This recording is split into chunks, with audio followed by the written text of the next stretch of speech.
Star Network is here. Hold no punches. I'm real revolutionary right now. Support this man, Black Media. He makes sure that our stories are told. Thank you for being the voice of Black America, Roland. Stay black. I love y'all. All momentum we have now, we have to keep this going. The video looks phenomenal. See, there's a difference between Black Star Network and Black-owned media and something like CNN. You can't be Black-owned media and be scared. It's time to be smart. Bring your eyeballs home. You dig?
Today is Wednesday, June 1st, 2022. Coming up on Roland Martin Unfiltered, streaming live on the Black Star Network. As the New York legislature works in its final week, the New York Senate passes the John R. Lewis Voting Rights Act of New York. We'll talk to the Deputy Political Director of Stand Up America to determine the likelihood of the bill getting passed and signed by the governor before the session ends tomorrow.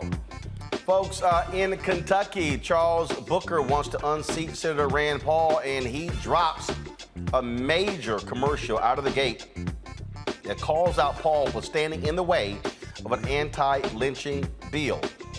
Wait until you see this promo. Also, more funerals in Texas today. In Uvalde, Texas, a teacher, her husband, as well as her husband, who died of a heart attack, as well as a student, were remembered by loved ones. And Texas Governor Greg Abbott wants lawmakers to create committees to develop school safety proposals to prevent another mass shooting. So why isn't he calling special sessions like he did to advance voter suppression? A black man spent 23 years in prison for a murder he did not commit, and now New York City will pay him $7 million.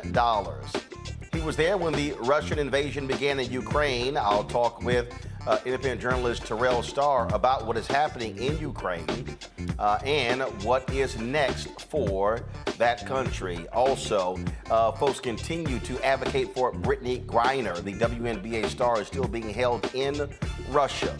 In our Tech Talk segment, a free app designed to help you budget better and build your credit is being backed financially by Jay-Z. It's time to bring the funk on Roland Martin Unfiltered, the Black Star Network. Let's go. He's got it. Whatever the biz, he's on it. Whatever it is, he's got the scoop, the fact, the find. And when it breaks, he's right on time and it's rolling. Best believe he's knowing. Putting it down from sports to news to politics. With entertainment just for kicks, he's rolling. It's on go, roll, roll, y'all. It's Roland Martin, yeah. Rolling with Roland now. He's funk, he's fresh, he's real, the best, you know he's Roland Martin now.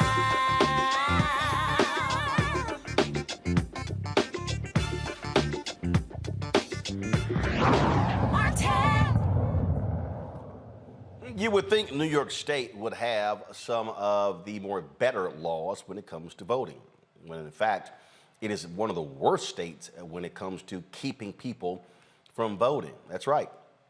New York State, blue New York State. Well, in the New York Senate, they have passed a bill named after the late Congressman John Lewis to deal with these issues, to expand access to the polls, as well as deal with the reality of voter suppression in that state. Yes, I'm calling it voter suppression. The problem now, though, is will the New York House get to this particular bill before the session ends tomorrow?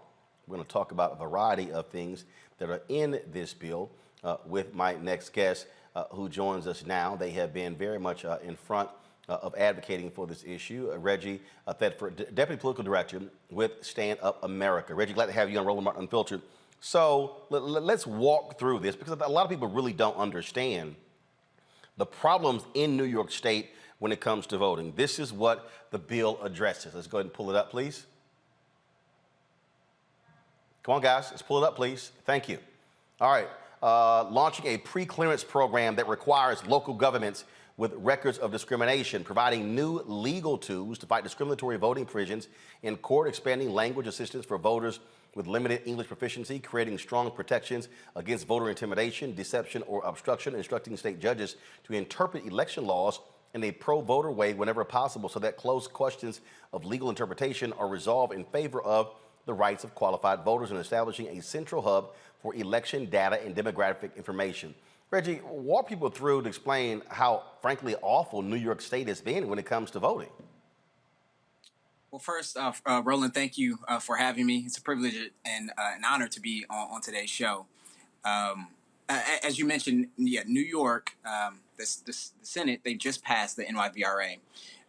And as you can see across the nation, you alluded to in your opening, we're seeing states pass bill after bill to suppress the vote. And so right now we're seeing New York take a stand and go in the opposite direction to pass legislation that would eliminate, mitigate, some of the discriminatory practices that we continue to see that undermine voters of New York, especially voters of color.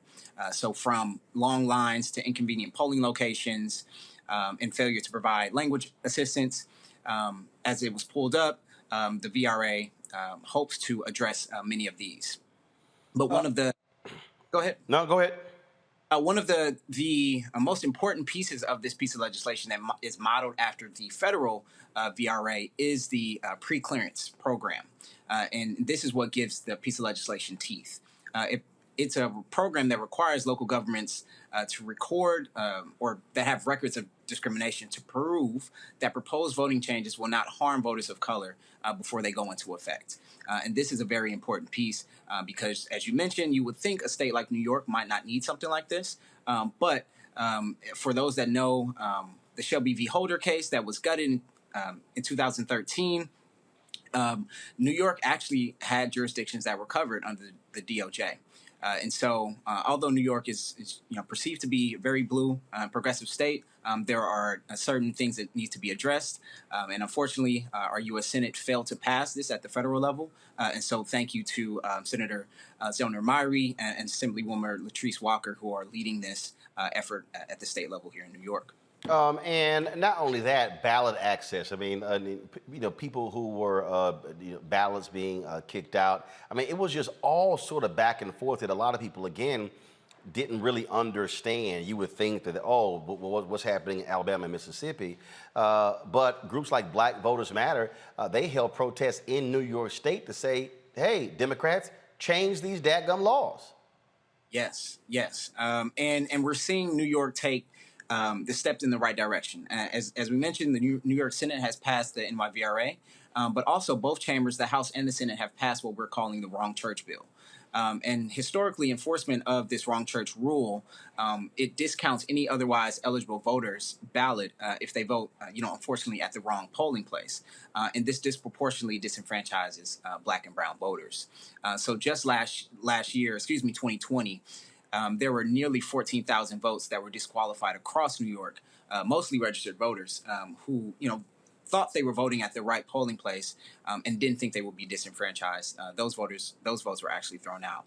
And so ending the wrong church rule, it was long overdue here in New York, but the legislature has stepped up. And as I mentioned, New York here is an outlier where you see a trend of voter suppression laws being passed and introduced across the nation. New York here is taking a step in the opposite direction. Of course, so the session ends tomorrow. What's the likelihood of the House actually getting to this bill? Yes. So we expect the Assembly to pass this bill either today or tomorrow. And we're actually hearing that the session will bleed over into Friday. So there might be an extension here to Friday to get this done. But there have been no major concerns raised on the Assembly side that this bill will not pass. So from where I sit, we expect this bill to pass by the end of session. And we look forward to Governor Hochul signing it as soon as possible. All right. Reggie Thetford, again, we certainly appreciate you joining us with Stand Up America, and hopefully we'll see something happen when it comes to this particular bill. Reggie, we appreciate it. Thanks a lot. Thank you. Thank you. Have a good one. All right, folks, got to go to the break. We come back. We're going to talk with our panel, not only about this, but also we're going to talk about what is happening on the federal level when it comes to voting. Are Democrats going to actually make some type of move to try to get something done between now and November? We'll talk about that and other issues right here on Roland Martin Unfiltered on the Black Star Network.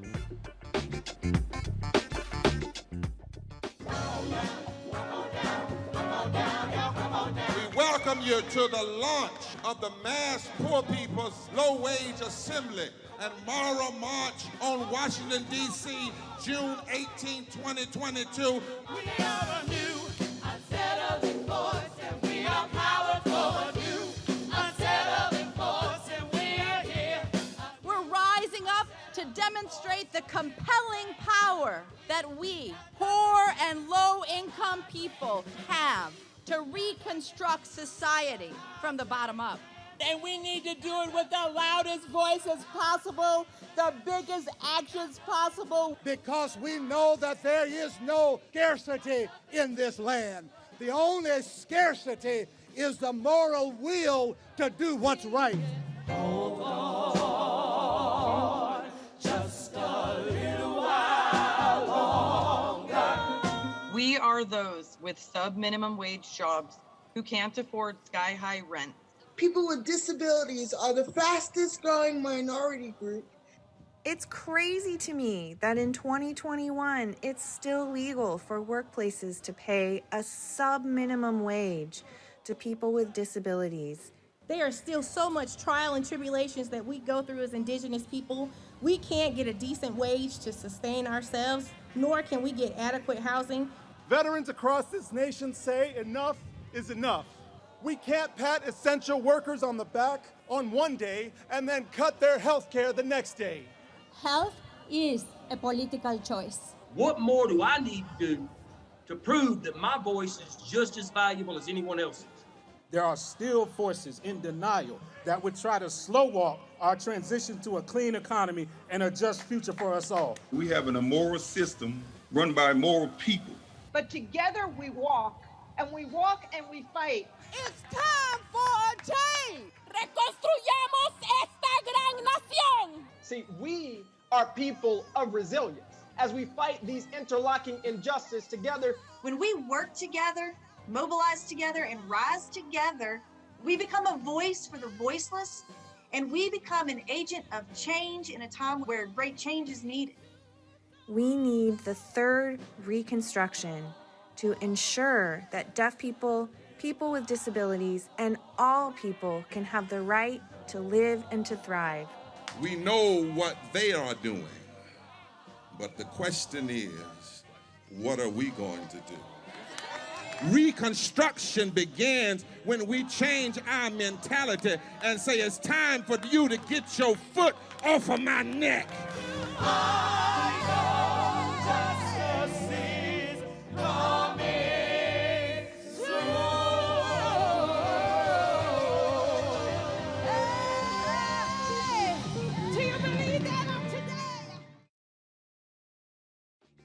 What's up, everybody? It's Godfrey, the funniest dude on the planet. And you're watching Roland Martin Unfiltered. Ow.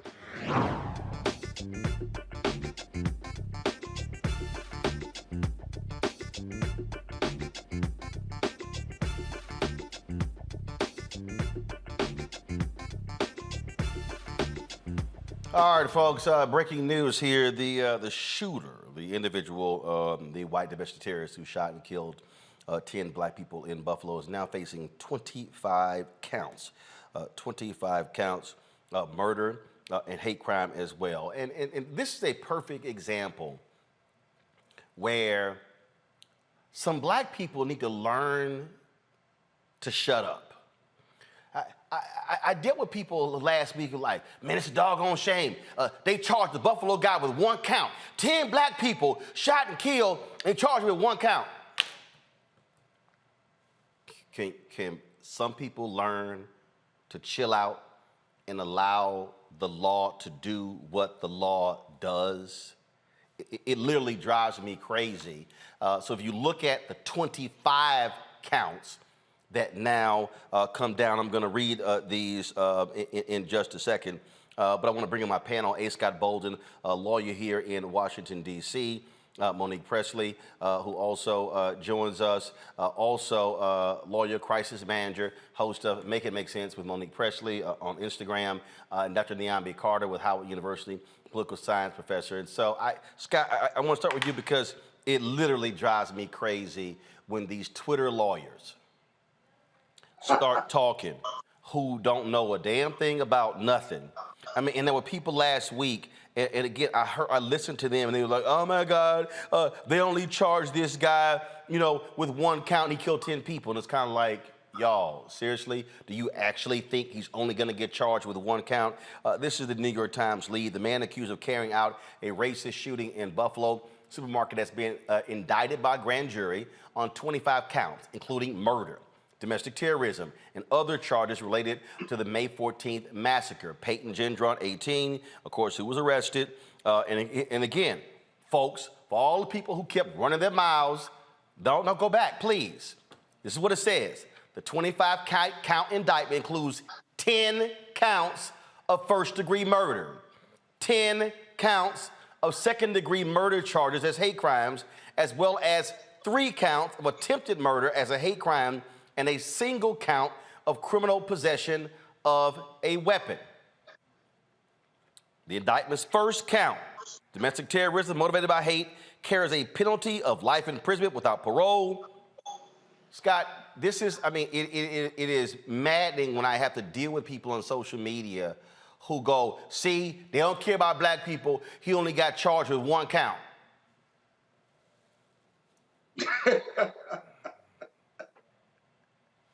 So can you explain to people how prosecutors operate when they are processing an individual like this and then determining in terms of what they're going to do? Because again, it was just crazy last week. Listen to people say, oh, how they don't care about black people because he only got charged with 1 count.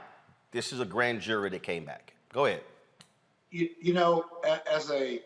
As a state prosecutor who investigated murder cases, just 1 murder takes a great deal of time. 10 murders in a domestic terrorism case down in Texas, as tragic as it was, the government wants to get it right. The prosecutors want to get it right. Only a New York State prosecutor can authorize an arrest for murder in that state. And so in Texas, while I'm not familiar with the authorization, I can tell you, gathering the evidence, interviewing witnesses, gathering the shells that were used to murder our children, and looking at not the evidence, but the damage done by that AKC or R-15 takes time. You have multi-agency jurisdictions. You have multiple police agencies. You have evidence. You have to walk that site in a line with other multiple agencies to make sure you're not missing any shell casings. You're not missing any bloody socks, if you will. I'm sorry. The other thing is the damage was so bad. Remember, they were asking parents for DNA.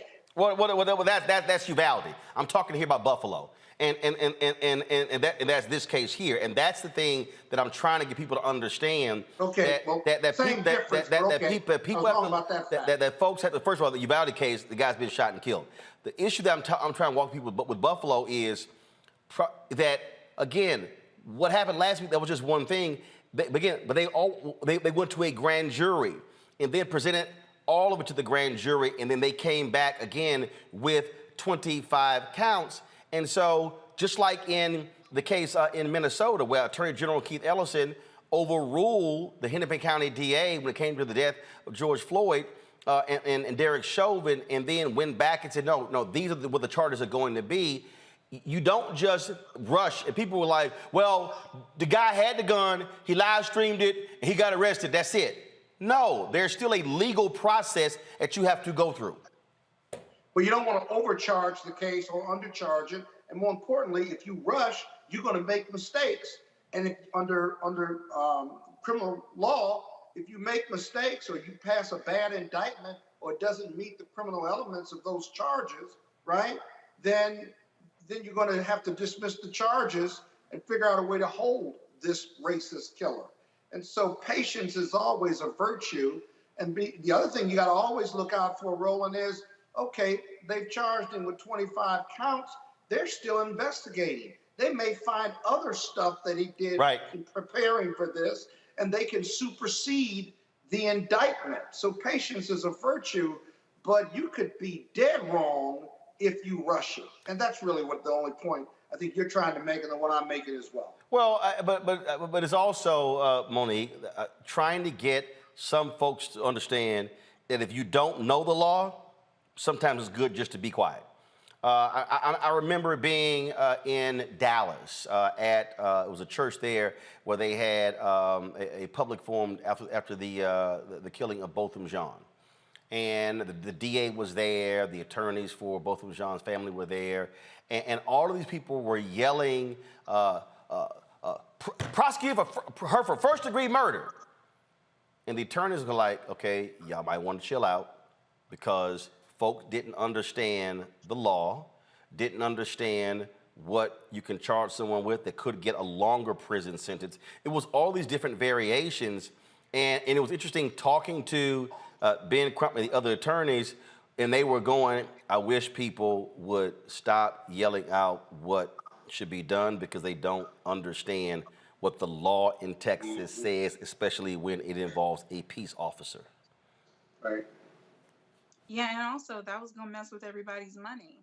I mean, I'm going to call a thing a thing. The family would have potentially not been able to recover because the police department would then end up disavowing the actions of the law enforcement agent is outside of their responsibilities there and not want to take responsibility for it and therefore not want to settle or to give the family anything that they deserve for that. And that is something that happens when there's a criminal conviction, especially in a place like Texas, where there isn't the same type of policy that's set up in DC, where DC is self-indemnified and you can pretty much ask for $100 million and try to get it. It's not so in Texas. But I want to back up to your original point and question.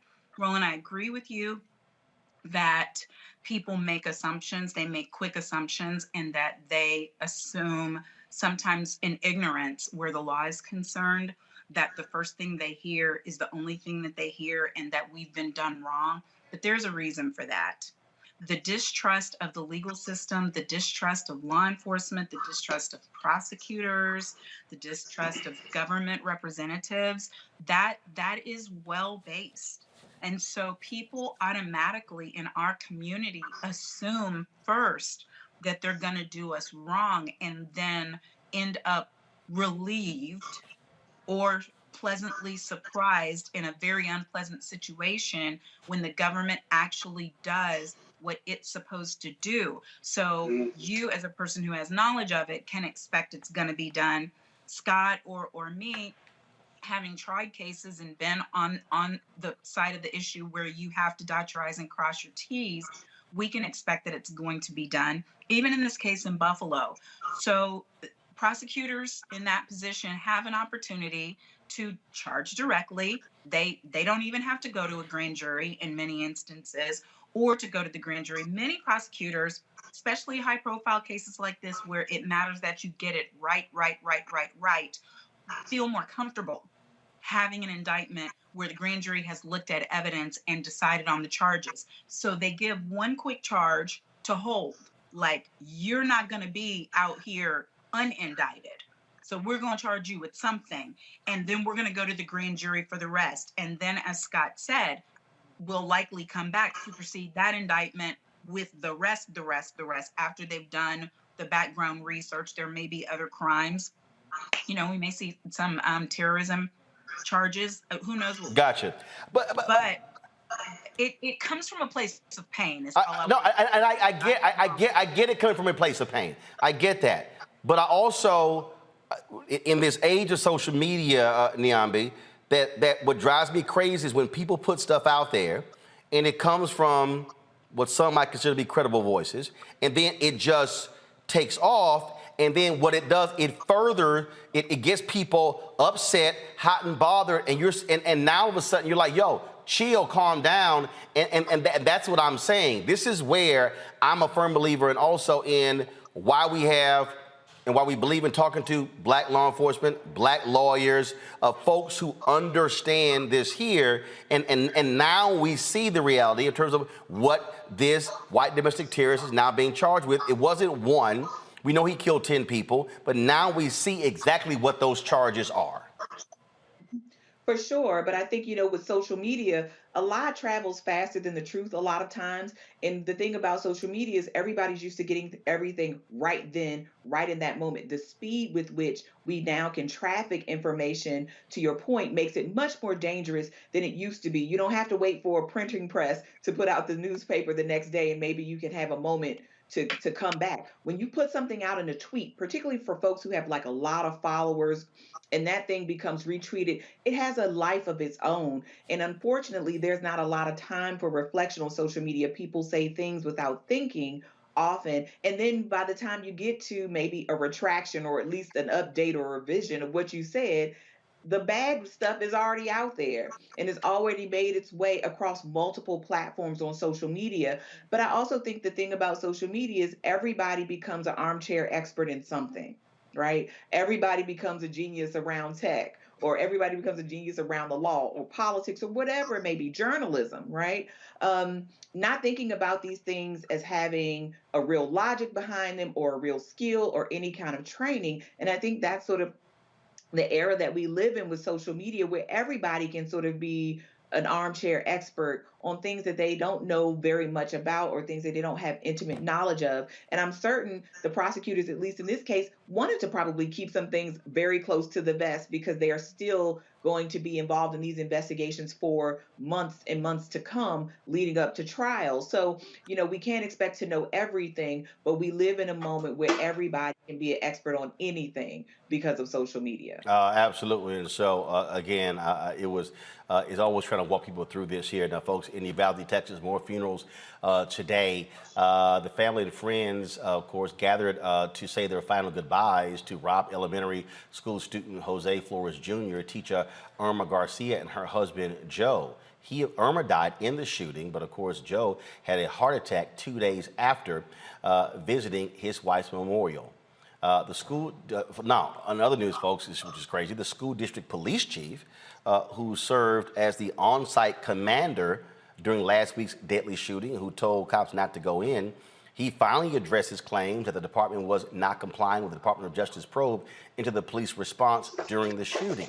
Consolidated Independent School District Police Chief Pete Arredondo got cornered by a reporter with CNN. Watch this.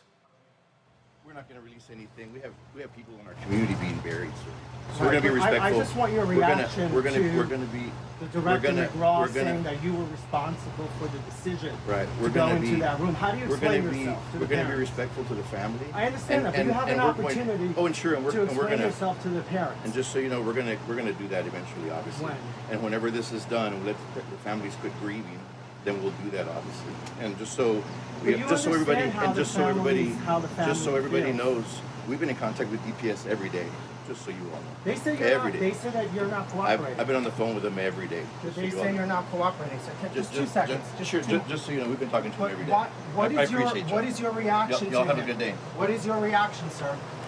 Now, this is the same police chief who was quietly sworn in as a member of the city council. Now, students and staff will not be returning to Robb Elementary campus this year, and school officials are figuring out where students will attend classes in the fall. You might remember in Sandy Hook, they literally tore down that school and built a new one. Now, Governor Greg Abbott is requesting the state legislature create committees to develop plans to prevent mass shootings from happening. He's sending a letter to lawmakers asking for that. But the thing that I don't quite understand here, Monique, guys, you can go ahead and show it, please. Go ahead. I don't understand. This is the same governor who called multiple special sessions to deal with voter suppression, but now he's saying, oh, well, let's just do some committees to deal with school safety.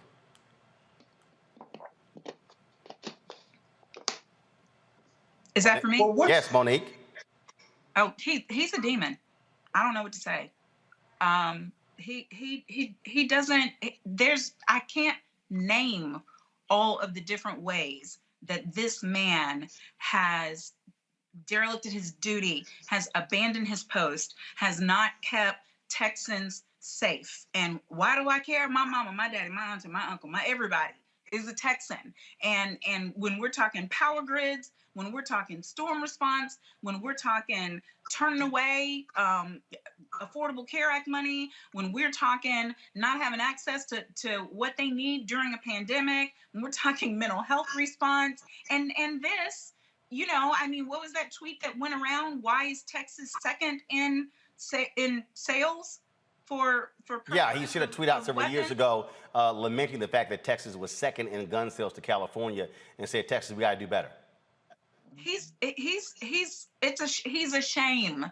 I mean, it's so serious. There's so many families that are grieving, and I pray that after the Justice Department does its investigation, that they find a way to sue him and them up one side and down the other, because they deserve it. Will that bring back a single child or teacher? No, it won't. But it will be the closest thing we can get to justice in this case. Niambi, the thing here again, he was so quick and saying he will keep calling special sessions over and over and over, voter suppression. You would think with 4 mass shootings in Texas in the last 5 years, might be a more sense, and 2 of those involve schools, one in Santa Fe and now Uvalde. You would think there'd be a more sense of urgency versus, hey, let's form some new committees. Well, I mean, look, committees are a quick way for people to look like they're doing something while they're doing nothing. A committee with no budget, first of all, is telling you everything that this governor thinks about that committee. He's asking these people to come together to tell them what public health and other officials have been telling people for years and years and years. Guns do not make people safer, and they certainly do not make our schools safer for our children and our teachers and our staff who work in those spaces.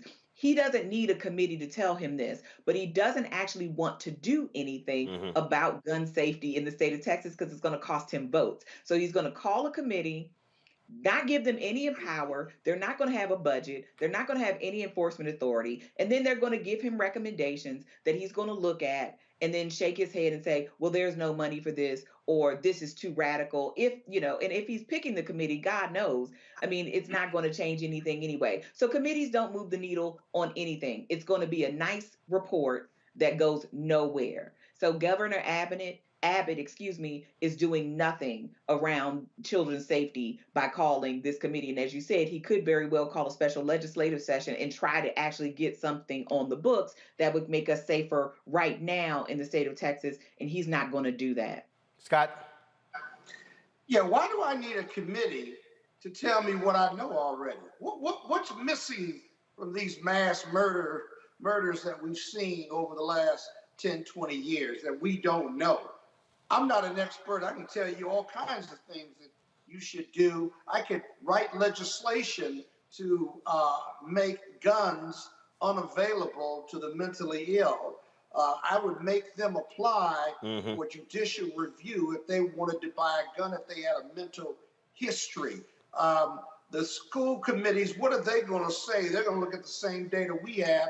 and come up with recommendations. You're going to make these schools a fortress, if you will, and you get educated inside a fortress. The only thing that's going to save these kids vis-a-vis a school committee is that you have zero access from outsiders into the school during the day when the kids are there. That's not very reasonable. But you can make it harder to get guns, if you will. You can enforce gun safety laws and close the loopholes and what have you, and say enough is enough.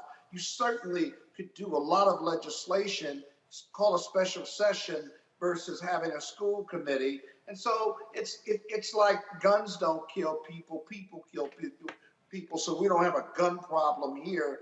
It's like George Floyd was an extreme, and we can all say that was a racist act, but racism is all around us. He's the same person that would argue that institutional racism does not exist in this country. And so he just doesn't get it. All right, folks, hold tight. We're going to go to a break. We come back. We're going to talk with Charles Booker, who dropped a major ad today against incumbent Senator Rand Paul. They'll be facing off in November for that U.S. Senate seat. Don't forget, if you're watching on YouTube, hit the like button, please. Same thing on Facebook. Hit the like and the share button as well. We should be sitting at 1,000 likes easy in the first 40 minutes of the show, so go ahead and do that right now.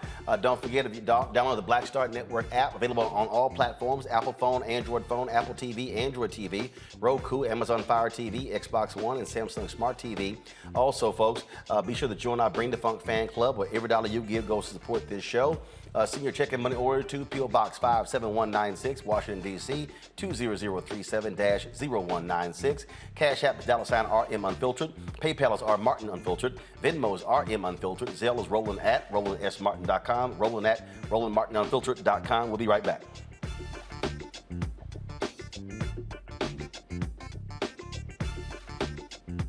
I'm Deborah Owens, America's Wealth Coach and host of Get Wealthy. On the next Get Wealthy, here's the good news. Black women are the fastest growing segment of business owners. The not so good news, the average business by Black women is only earning revenues of $45,000 or less. On the next Get Wealthy, you're gonna hear from a woman who went from her kitchen table to cat tables, growing her business to over $1 million. You should start a business because your product is needed in the world, not because you hate the person that you work with. If you hate your job and you hate your manager, go find a new job, a place that makes you feel comfortable.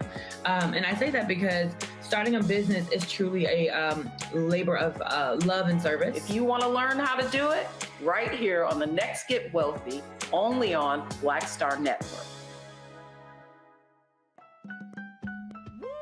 We're all impacted by the culture, whether we know it or not. From politics to music and entertainment, it's a huge part of our lives, and we're going to talk about it every day right here on The Culture with me, Faraji Muhammad, only on the Black Star Network. Hey everybody, it's your man Fred Hammond. Hi, my name is Brescia Webb, and you're watching Roland Martin Unfiltered. Ow. Well, I like a nice filter usually, but we can be unfiltered.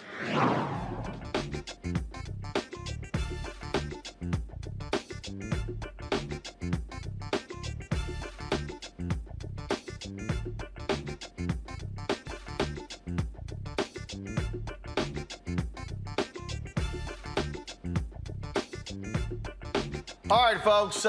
Charles Booker, he is running against U.S. Senator Rand Paul in November for that particular seat. Today, he dropped this ad that got the attention of lots of folks. Check it out. The pain of our past persists to this day. In Kentucky, like many states throughout the South, lynching was a tool of terror. It was used to kill hopes for freedom. It was used to kill my ancestors. Now, in a historic victory for our Commonwealth, I have become the first Black Kentuckian to receive the Democratic nomination for U.S. Senate. My opponent, the very person who compared expanded health care to slavery. The person who said he would have opposed the Civil Rights Act. the person who single-handedly blocked an anti-lynching act from being federal law. The choice couldn't be clearer. Do we move forward together, or do we let politicians like Rand Paul forever hold us back and drive us apart? In November, we will choose healing. We will choose Kentucky.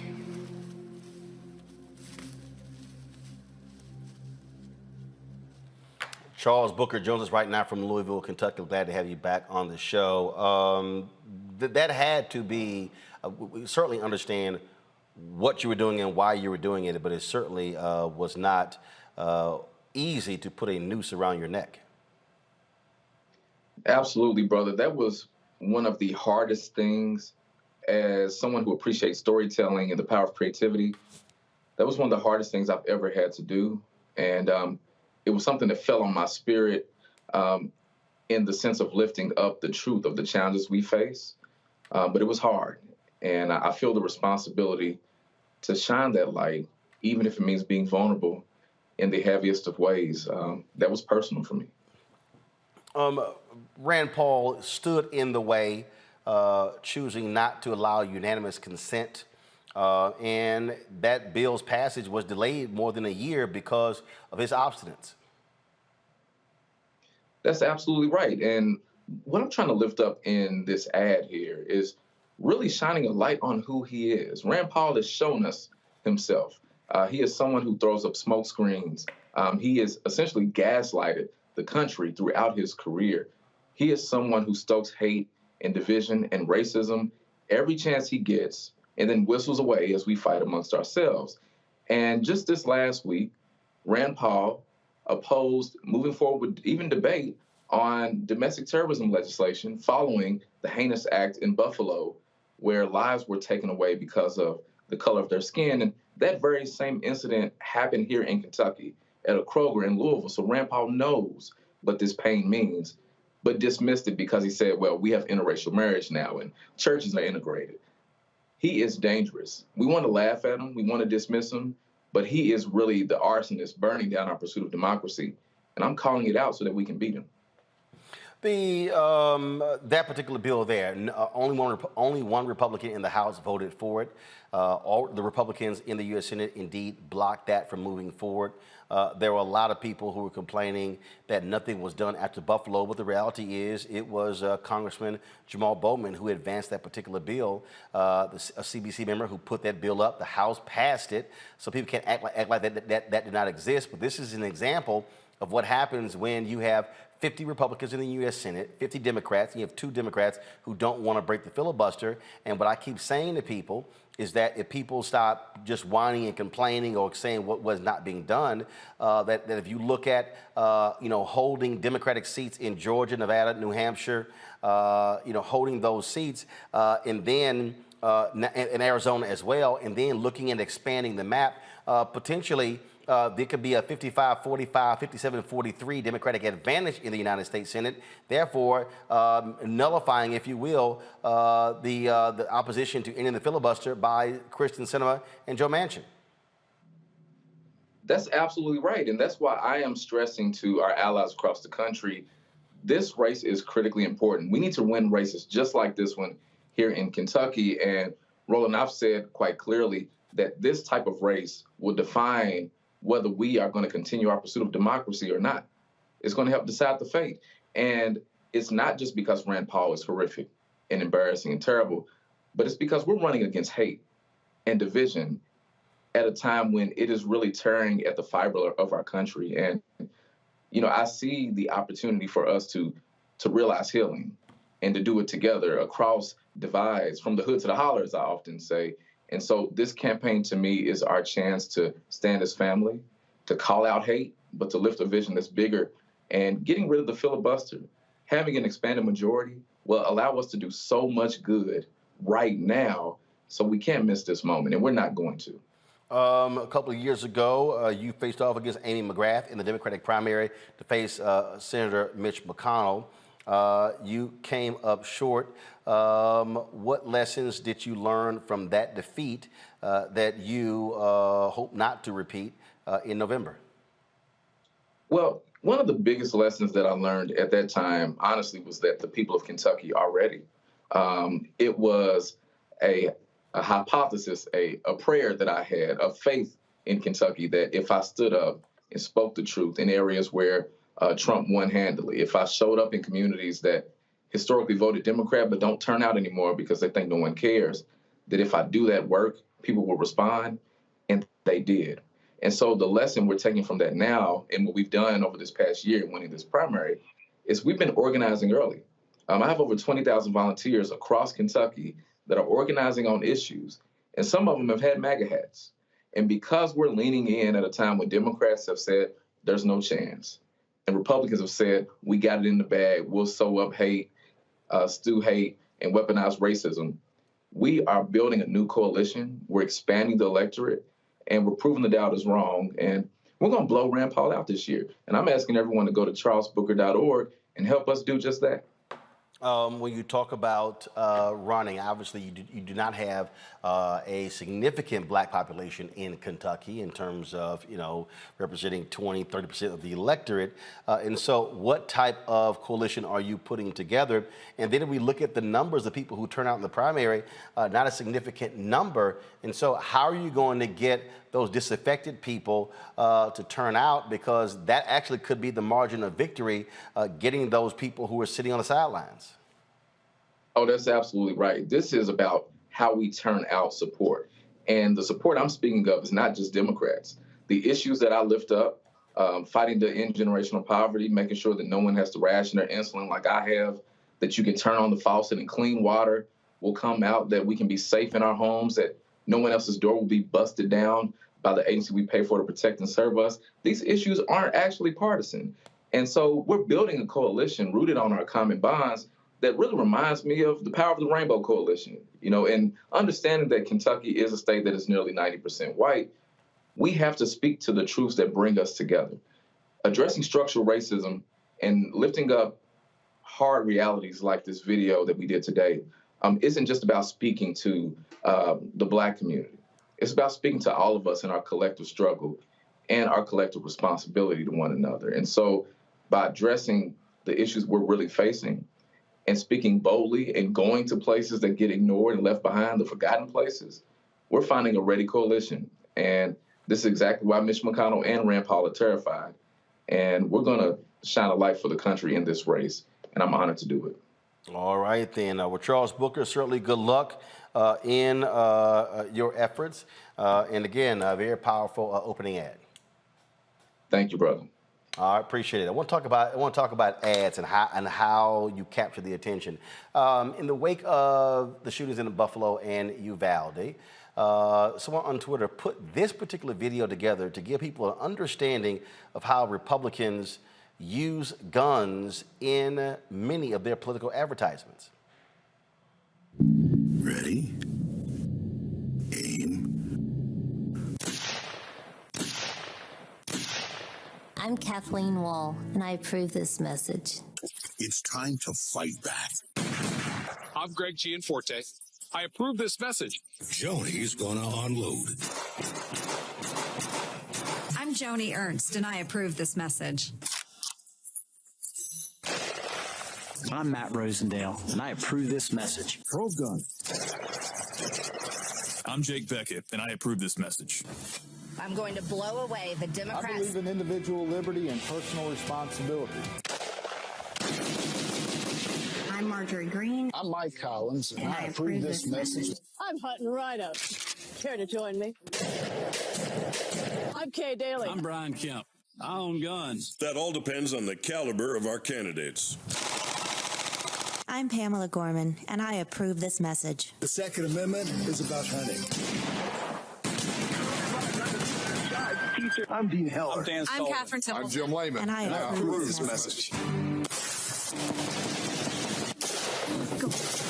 I'm Eric Greitens. I'm Garris O'Donnell. We're and at return this country back to its former glory. How to use a rifle. Bill Ray, running for Congress. I'm Dave McCormick. My name is J.R. Majewski. I'm Will Brooks. I'm Hunter Hill. I'm Max Miller. I'm Lindsey Graham. Governor Janice I'm Doug McGeehan. Robinson. And I approve this message. And I absolutely approve this message. I'm Dr. Oz. I'm Kat Kamak. I'm Ron Gould.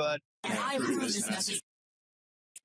For God's sake, we have to have the courage to stand up to the industry.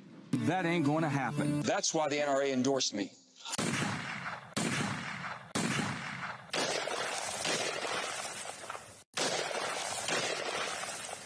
I'm Joe Manchin, and I approve this message. And while we were running that particular compilation there, this breaking news out of Tulsa, Oklahoma, at least one dead, multiple people injured after shots fired at a medical building in Tulsa, Oklahoma. This literally happened just a few moments ago. According to the Tulsa World, police believe that, just give me 1 second, I'm pulling this up as we speak. According to the Tulsa World, police believe that one of the people injured is the assailant. This here is video from the Tulsa World's website. Let me see if I can go ahead and expand this and play it. Go right ahead.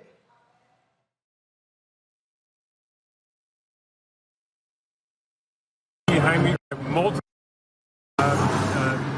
killed. We have several people shot. We've got fire working with our SWAT team and the initial officers on the scene to get as many people out as possible. Right now, it's a quiet scene, so there's no one actively shooting inside. So we are doing a floor-by-floor, room-by-room search to make sure that we don't have anybody else outstanding in the building. We're starting a slow evacuation. There's no technical active shooter where someone's actually discharging rounds at this time. If we go into a situation where someone is discharging rounds, we're going to aggress that situation with a contingent of officers and follow that.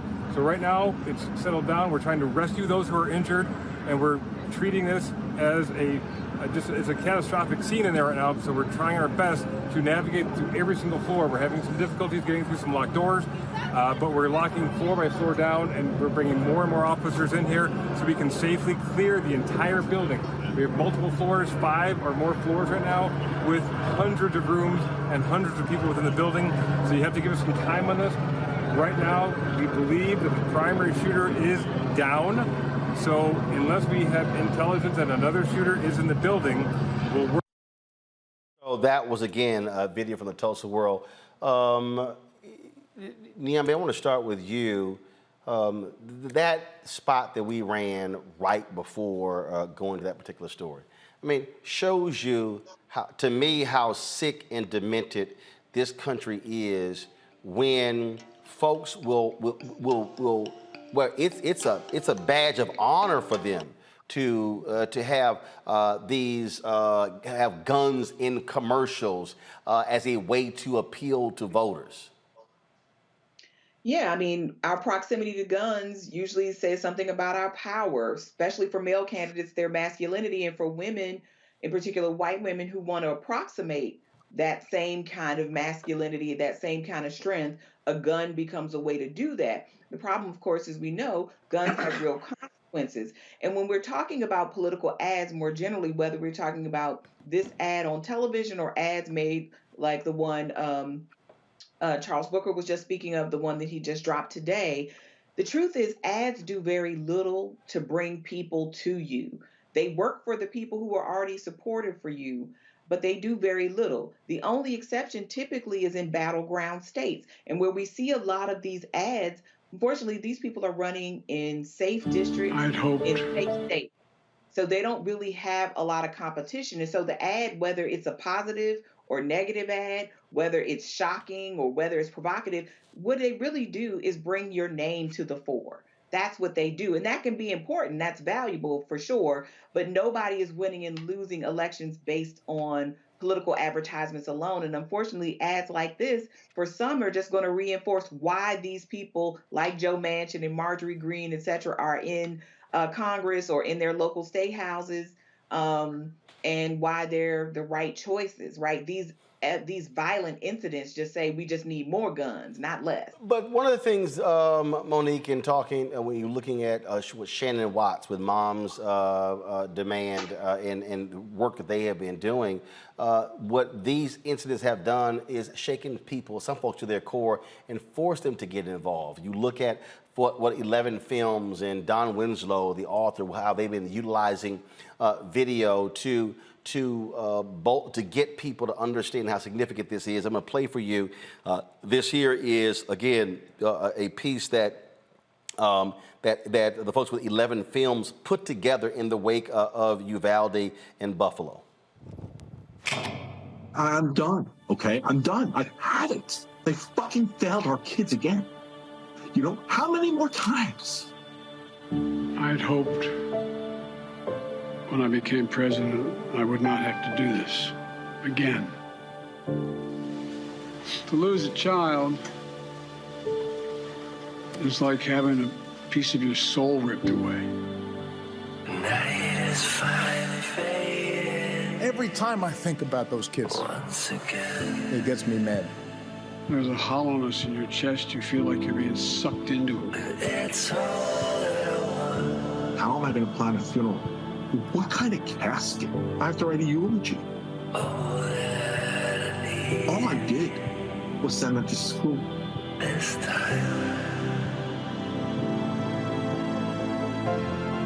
90% of us are living under the tyranny of 10%. Sit down. You're out of line. They seem angrier at Beto O'Rourke than they were at the massacre of 19 children and 2 fourth-grade teachers. And I'm trying to figure out at what point in time this became so normalized. The AR-15 shreds the human body. Just think about that. Think about what that would do to a little 10-year-old body.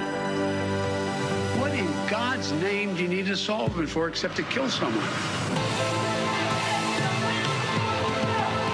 And you read their age. 10. I have a fourth grader, and she put her hands in her friend's blood and then smeared it, she said, all over her body. She wanted to look like she was dead. What are we doing? And we were all hiding behind a stage. What are we doing? He said bro. He said bro. Red flag. Why only in America? It is just an American problem, sir. America needs us to scream for them right now. People are getting shot all around me. When are we gonna do something? Yeah, I was bullied in school too. I never shot at my fucking classmates. Next fucking excuse. So honestly, to hell with anybody who says don't politicize this.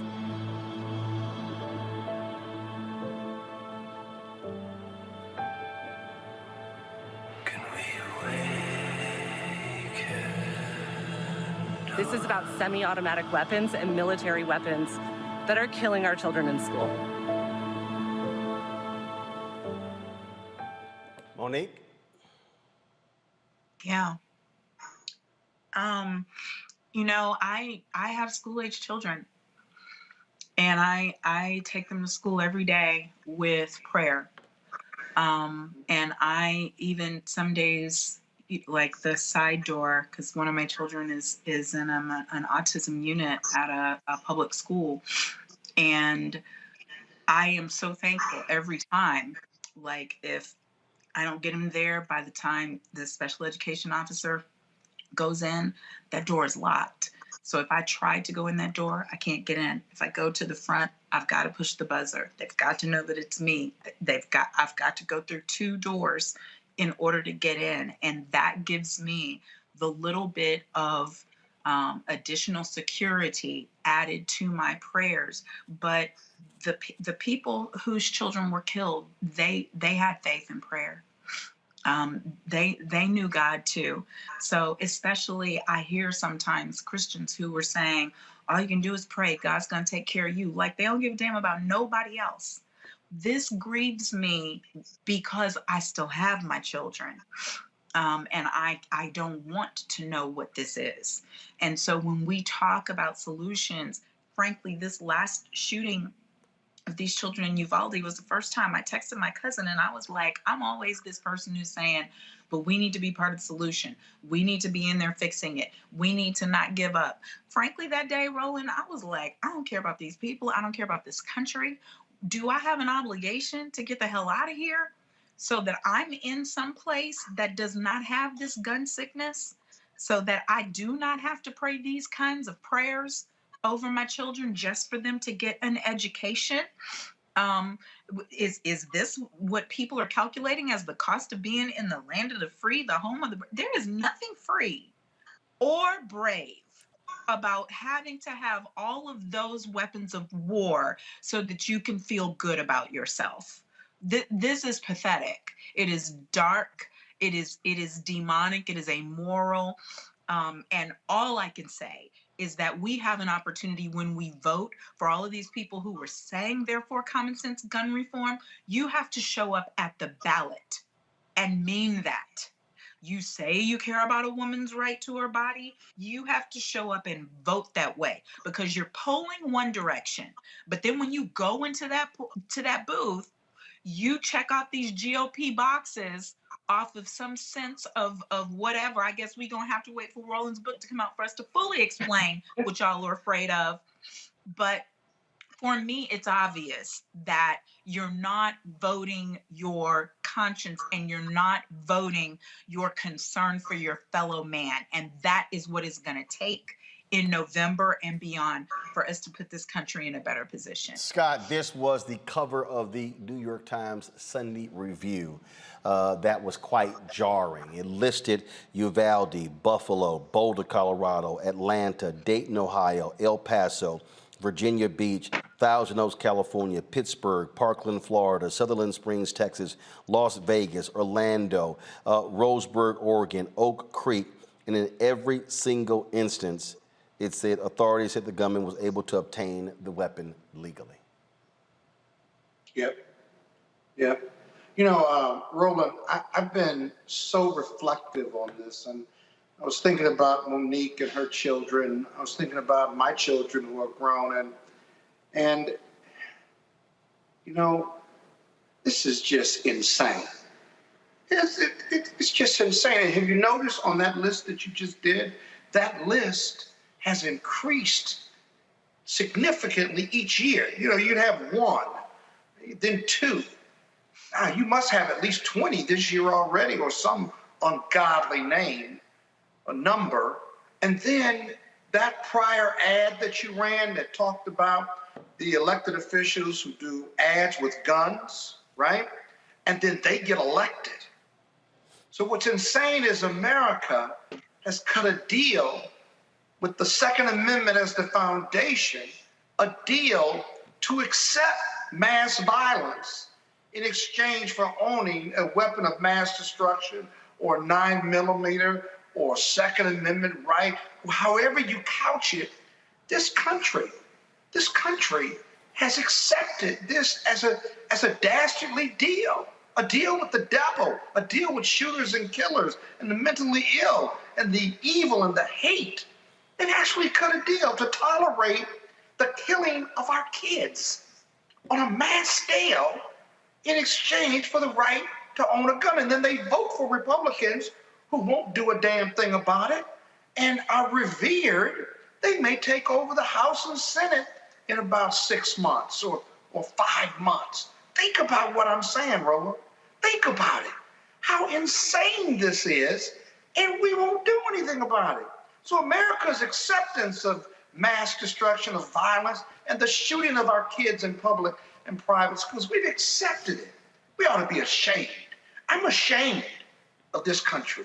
I'm ashamed that I have to listen to Monique, who has to struggle with her kids, drop her kids off, autism or not, and not know, really not know whether she's going to see them again. Think about that. Think about that. That ought to make all of us crazy. And yet, the majority of Americans, or some large amount of Americans, have accepted this violence as okay. And if you want to, Shameful. if you want It's just shameful. if you want to understand Don Winslow, we're gonna. Before I go to break, I'm gonna show you this here. Don Winslow, the author, put this together where he just branded it hashtag Republicans don't care. Just watch this.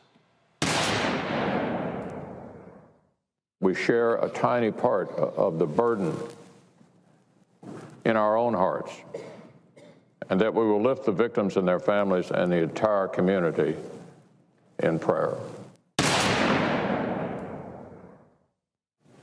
My colleagues from Florida will carry home the prayers of the whole Senate for victims and their families, for the community of Parkland, and for the first responders who bravely charge into harm's way on behalf of others. The Senate and all Americans stand in mourning, sorrow, and sympathy with the students, faculty, staff, and families of Santa Fe High School in Texas. We pray fervently that in the midst of this nightmare of grief, our Heavenly Father will make manifest to those families His promise in Psalm 34, that the Lord is near to the brokenhearted. Don't believe a fucking word that Mitch McConnell says. Not a fucking word. The reality is this. If you're going to be voting in November, the question is, are you going to vote for candidates who are going to do something to protect America's children, or are you going to vote for candidates who are with a party that will do nothing because the NRA tells them to do so? The thing that people have to start doing, whether they are in Texas or they're in Buffalo or they're in any part of this country, is they're going to have to make a decision. Who are you with? What do you care about? Running those particular spots is extremely emotional. There are folks, I see your comments, folks who are crying, people who are tearful, folks who are angry, but I need people to understand that the people who we elect, they're the ones who are the policymakers. They're the ones who actually hold the power to deal with this. I have been seeing conservatives mock Canadian Prime Minister Justin Trudeau because he dared to actually step up and take action. I've seen people like Senator Ted Cruz. Oh, he was in a poker game the other night. No concerns about Uvalde. I'm looking at individuals who make excuses. But the question is, those of you who are watching, those of you who are listening, what are you prepared to do? Are you going to sit silently by and just say, well, you know what, there's nothing that we can do? Or are you going to say, I'm going to get involved? I would hope that the massacre in Buffalo and the massacre in Uvalde, Texas, would cause more Americans to say, I cannot afford to sit out the next election because I don't agree with the candidate on all issues. Or they say there's this one thing they don't support, so therefore I can't do it. If we as the American people continue to be silent, and when I say silent, I'm not saying people who remark on social media. I'm not saying people who make comments on Instagram or TikTok or Snapchat. No, I'm talking about silent in terms of not registering and not voting. Every single one of those people using guns in their commercial can actually be defeated if enough people actually give a damn. Going to a break, we come back, we'll talk with independent journalist Thru about Ukraine, his work on the ground there, and what is next in that battle. You're watching Roland Martin Unfiltered, right here on the Black Star Network.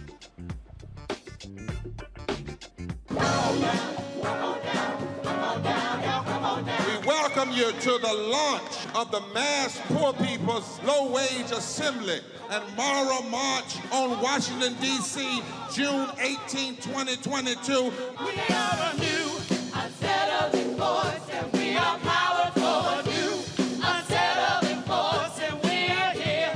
We're rising up to demonstrate the compelling power that we, poor and low-income people, have to reconstruct society from the bottom up. And we need to do it with the loudest voices possible, the biggest actions possible. Because we know that there is no scarcity in this land. The only scarcity is the moral will to do what's right.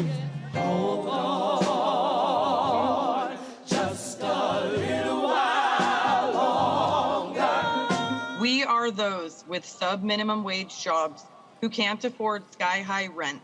People with disabilities are the fastest growing minority group. It's crazy to me that in 2021, it's still legal for workplaces to pay a sub-minimum wage to people with disabilities. There are still so much trial and tribulations that we go through as Indigenous people. We can't get a decent wage to sustain ourselves, nor can we get adequate housing. Veterans across this nation say enough is enough. We can't pat essential workers on the back on one day and then cut their health care the next day. Health is a political choice. What more do I need to do to prove that my voice is just as valuable as anyone else's? There are still forces in denial that would try to slow walk our transition to a clean economy and a just future for us all. We have an immoral system run by immoral people. But together we walk, and we walk and we fight. It's time for a change. Reconstruyamos esta gran nación. See, we are people of resilience. As we fight these interlocking injustices together. When we work together, mobilize together, and rise together, we become a voice for the voiceless, and we become an agent of change in a time where great change is needed. We need the third Reconstruction to ensure that deaf people, people with disabilities, and all people can have the right to live and to thrive. We know what they are doing, but the question is, what are we going to do? Reconstruction begins when we change our mentality and say it's time for you to get your foot off of my neck.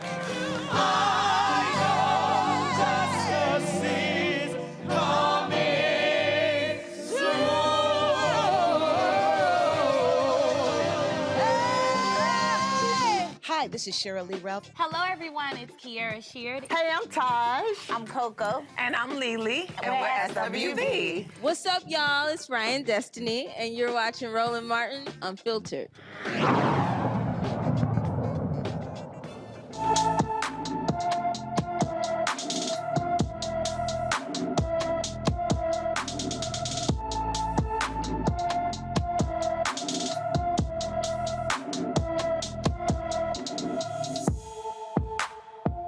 Folks, Angelina Dumas has been missing since May 19th from Derry, New Hampshire. The 16-year-old is 5 feet 7 inches tall, weighs 110 pounds, with black hair and brown eyes.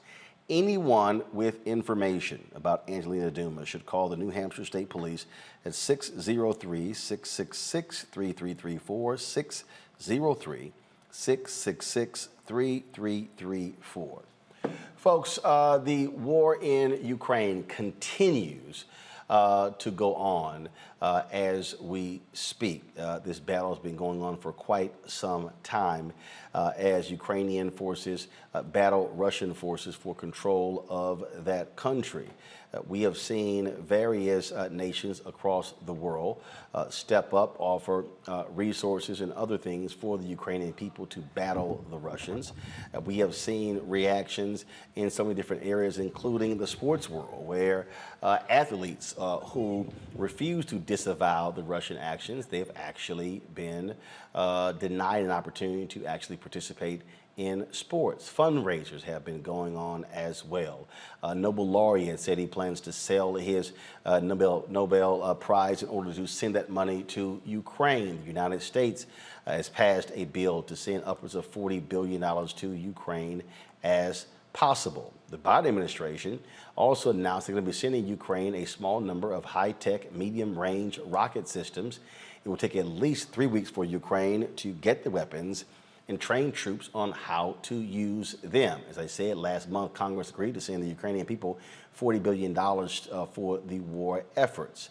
Joining us right now is an independent journalist who was there on the ground when war broke out, and that is Terrell Starr. He joins us now here in D.C. Terrell, glad to have you here. So for people who saw the news, they saw these various reports, they saw what was happening there. Take us through in terms of what you were seeing, what you were experiencing, that again gets people to understand the true impact of war. Well, thank you very much for having me on the show, Roland. And so I'll just start off by telling people that this is going to be a long, protracted war. I woke up on February 24th, like many other millions of people across the country did, to explosions around us. And so just imagine waking up not knowing where those bombs, where those missiles are going to land. And so waking up to explosions, to people screaming, to reports in local news of people dying on the spot from strikes, also creating massive immigration crisis across the border that many people saw, particularly with students of color, immigrants, et cetera. And you also saw a lot of Russian infighting, their war crimes that are widely reported that's taking place there. I was roughly about 20 minutes or so away from Russian troops as they were taking suburbs around the city. And ultimately, those troops were pushed off by Ukrainian forces. But the problem right now is that there are more Russians and more Russian artillery than there are Ukrainians to fight those people, even though they're fighting valiantly. So this $40 billion that you mentioned, Roland, is actually going to help Ukrainians to hopefully to reclaim a lot of the territory that the Russians have taken, because many people are saying, well, why are we sending so much money to Ukraine? Why does that matter to us? Well, you can answer that in a multitude of ways. For one, we can either send $40 billion or we can send 15,000 to 20,000 troops to do the fighting and send our own troops in there, because one of the things that people are not aware of is that there are 4 NATO countries that border Ukraine.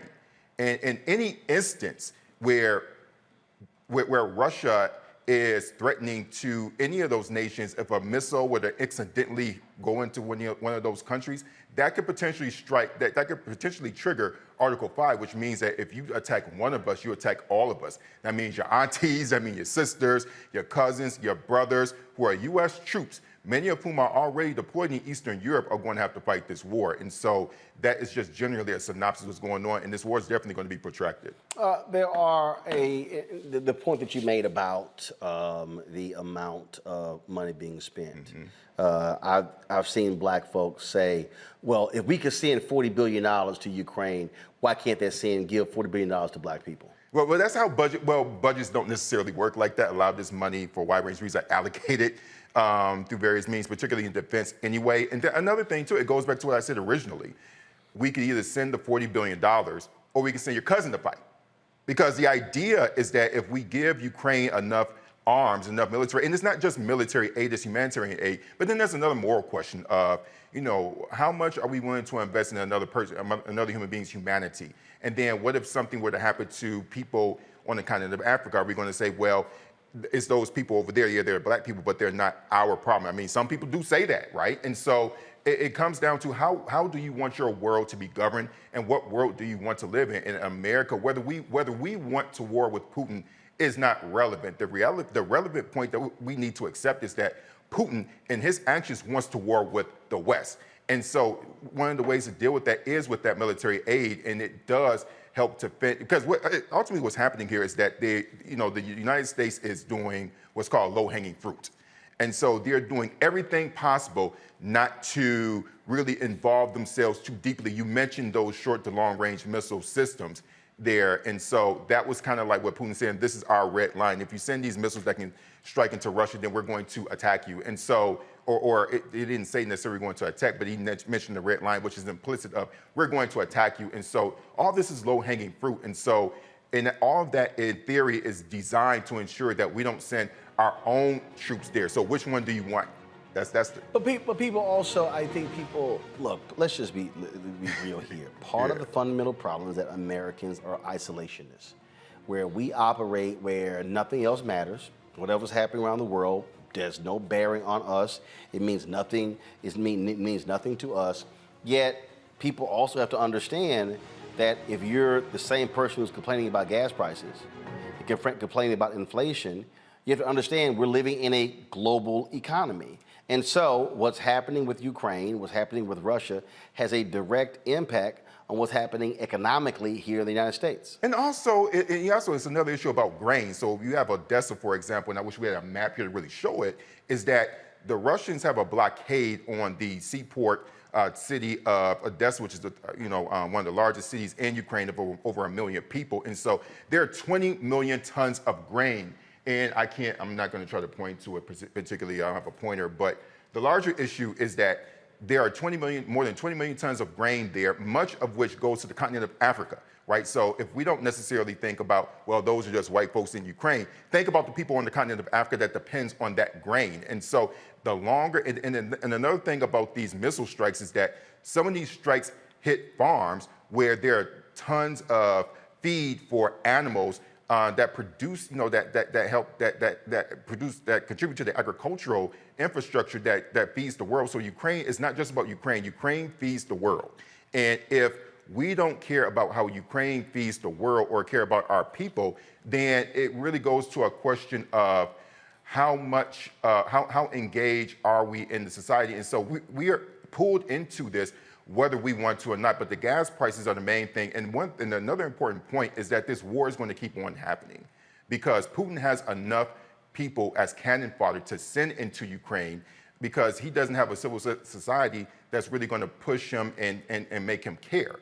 And so he can send tens of thousands of troops to die. And so this can go on this year, it can go on next year. And so what we need to be on the front lines of understanding how it impacts us because ultimately, as I said before, Putin is going to continue the war with us, and the more aid that we send to Ukraine, that keeps your daughters, your sisters, your family members at home. That's the bottom line, whether we want to accept that or not. And here is a perfect example. This is a Google Maps here that gives you an indication of, again, the countries around Ukraine. So you're talking about, you got Poland, you look at Hungary, Romania, you look at all those different countries. Yeah. And so, again, for the person who's sitting at home right now, they're saying, somebody who's black who's saying, man, look, this don't mean nothing. Well, look, no, go back to the map, please. Go back to the map. Thank you. Look, you got Paris, you got France, you look at Ireland, you look at the UK, you look at all of that. At the end of the day, what you're looking at is the impact on all of Europe. Well, what's happening in Europe has a direct impact on us. What happens in Europe has an impact on goods and services being made in China, Vietnam. I mean, we can go on and on and on. Yeah. The world is now linked. Something happens in one piece, it's a domino. Yeah, and to add on to your point, no one's yeah, isolated. No one is isolated. And another thing to add on to that is that when I was in the country and helping to transport people, we have to be aware that we have to be really aware that some of this aid, we need to have a voice in where this aid is going. So I was here, and again, I really thank you for bringing me on to the show because I was here talking to the NSC, the National Security Council, and I can't get into the details of what we talked about, but one of the main issues, one of the things I can say, there's a conversation about messaging about why this should matter to Americans. And so one of the main things is that because this is your tax dollars, we have a right to say, hey, what about our people who are being impacted by this? Is that money going to our communities? Because I can tell you that in many respects, it is not, because we're not plugged into these infrastructures where the money is going to be going to name any NGO that you can think of, large, predominantly white, who don't care about our issues. Non-governmental organizations. Thank you, non-governmental organizations. And so the money's already been approved. Biden's going to sign. Do you want to have a say in where this money is going? Because we do. And one of the meetings I was in today dealt exactly with those topics. So we need more people engaged, engaging your senator, engaging your councilwoman, the Congressional Black Caucus, to ensure that also the number of Ukrainians that are coming here should include Black Ukrainians, should include nationals who are Black, because there are a lot of them who are. And so we have a voice in this subject because our people are involved in this, whether we think they are or not. Questions from our panelists. Dr. Carter, you're a political science professor at Howard University. I'll start with you. Yeah, so I was going to thank Terrell for his reporting, especially while he was there on Twitter. I followed. And I was wondering, in this same vein that you were just speaking of, is this a moment perhaps to advocate for Black immigrants from other parts of the world? So in particular, thinking about Haiti, who imports a lot of its grain from the Ukraine and is now facing a food shortage, inflation, and other things that make the island less than hospitable for many of its citizens, and who've sought refuge either in South America and trying to get to America in many cases, but have been refused. And the United States keeps saying over and over, there's no space, but has already pledged at least 100,000 spots for Ukrainian refugees. So do you think this is a moment to perhaps push the U.S. government on its policy toward other refugees from other parts of the world? Absolutely, because the main thing is that it's a hypocrisy. And so one of the main issues that we have to think about as a community is that you know, the thing about Haiti is that when you think about the financial systems, they were already hampered down long before this war started. So this war just exacerbates what's happening.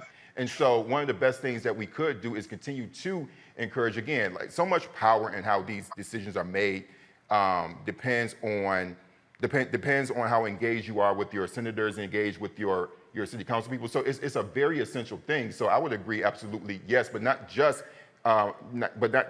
Haiti. I would encourage people who come from the continent of Africa, right? Because there are a lot of immigrants who are coming from coming from the continent who are not having the opportunities to be involved in these slots. But the main thing is that, and I can tell you just from being on the ground and closing out to your question, is that when I was taking out Ukrainians and going across the border, I think that so many of these correspondents, whether they want to acknowledge it or not, you saw all these white faces because I think the world sympathized with people who look like them, right? And so and one thing I would say is that they have plenty of people who are advocating for them, and we have to be equally as aggressive. We have to be equally as aggressive in advocating for our people so they can get the same airtime and being involved, bringing them on Roland Martin, bringing them on other Black shows, including independent journalists such as myself. Scott? Yeah, Terrell, thanks for your report. I've heard a lot about Black Ukrainians, and I don't know the history of that country.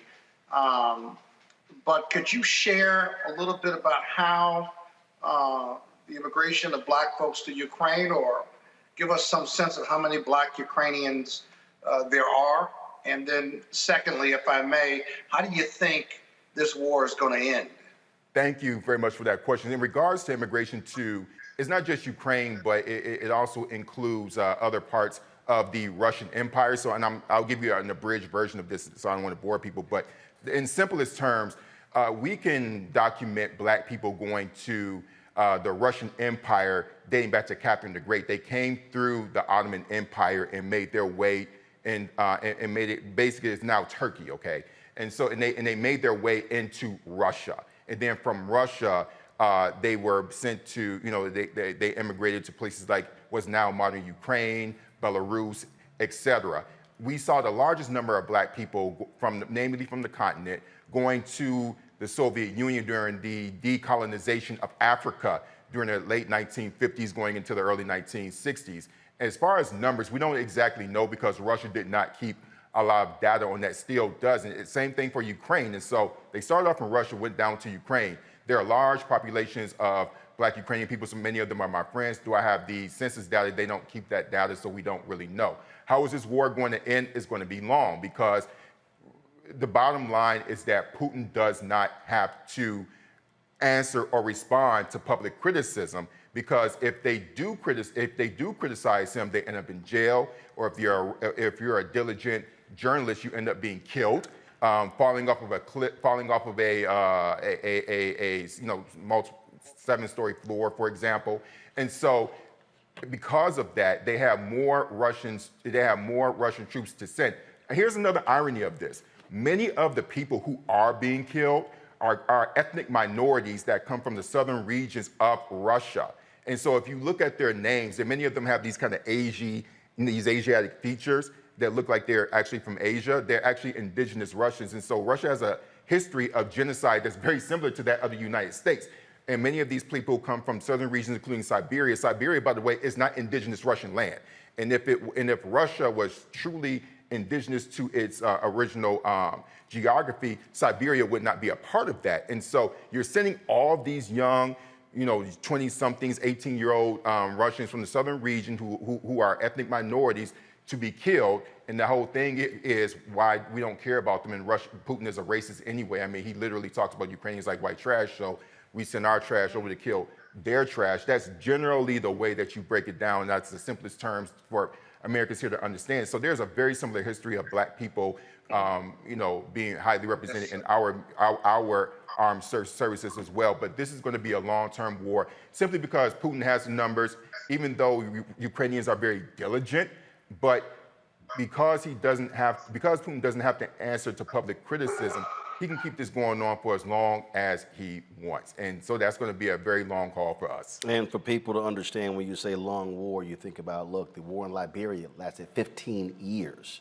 So I think part of the problem in this country, frankly, we looked at the Iraq War and was like, oh, that lasted so that long. No. There have been wars that have been going on around this country that have lasted 10, 15, 20 years that we had no idea about, because frankly, too many Americans don't give a damn about foreign policy. Monique, question. And it's actually on that point.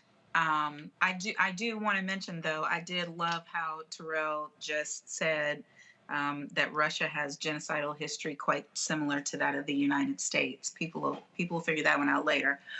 But Terrell, what I like about what you do is that it's so kind of anti what people think of as typical, and we just don't see enough of our folks in these spaces being experts in international affairs and international relations the way that you are. What can you tell students, college students who may be watching, or younger than that, or adults who have always had an interest in it, that can help them get further on that path? Thank you for your question, Monique. So I would encourage people to get into the policy aspects of this, because that's where the decisions are being made. And so we see a lot of our people who are represented in communications and the politics areas of it. And listen, that's all important. We see this even in domestic politics, but where the policies are where the real decisions are being made is in policy, deciding on how do we view the world.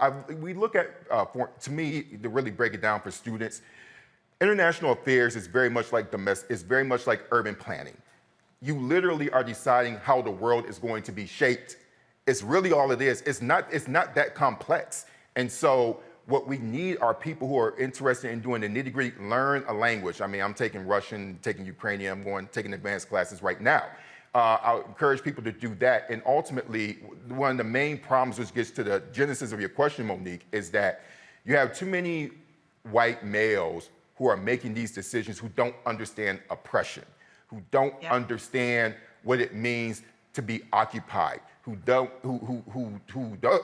wake up every morning with this idea of, am I going to be able to survive the next day? Quite frankly, so many of these people coming from the Upper West Side of New York or from Georgetown and don't have any lived life experiences to draw comparative analyses between this, because Monique, as I said before, Russia and America have very similar genocidal histories.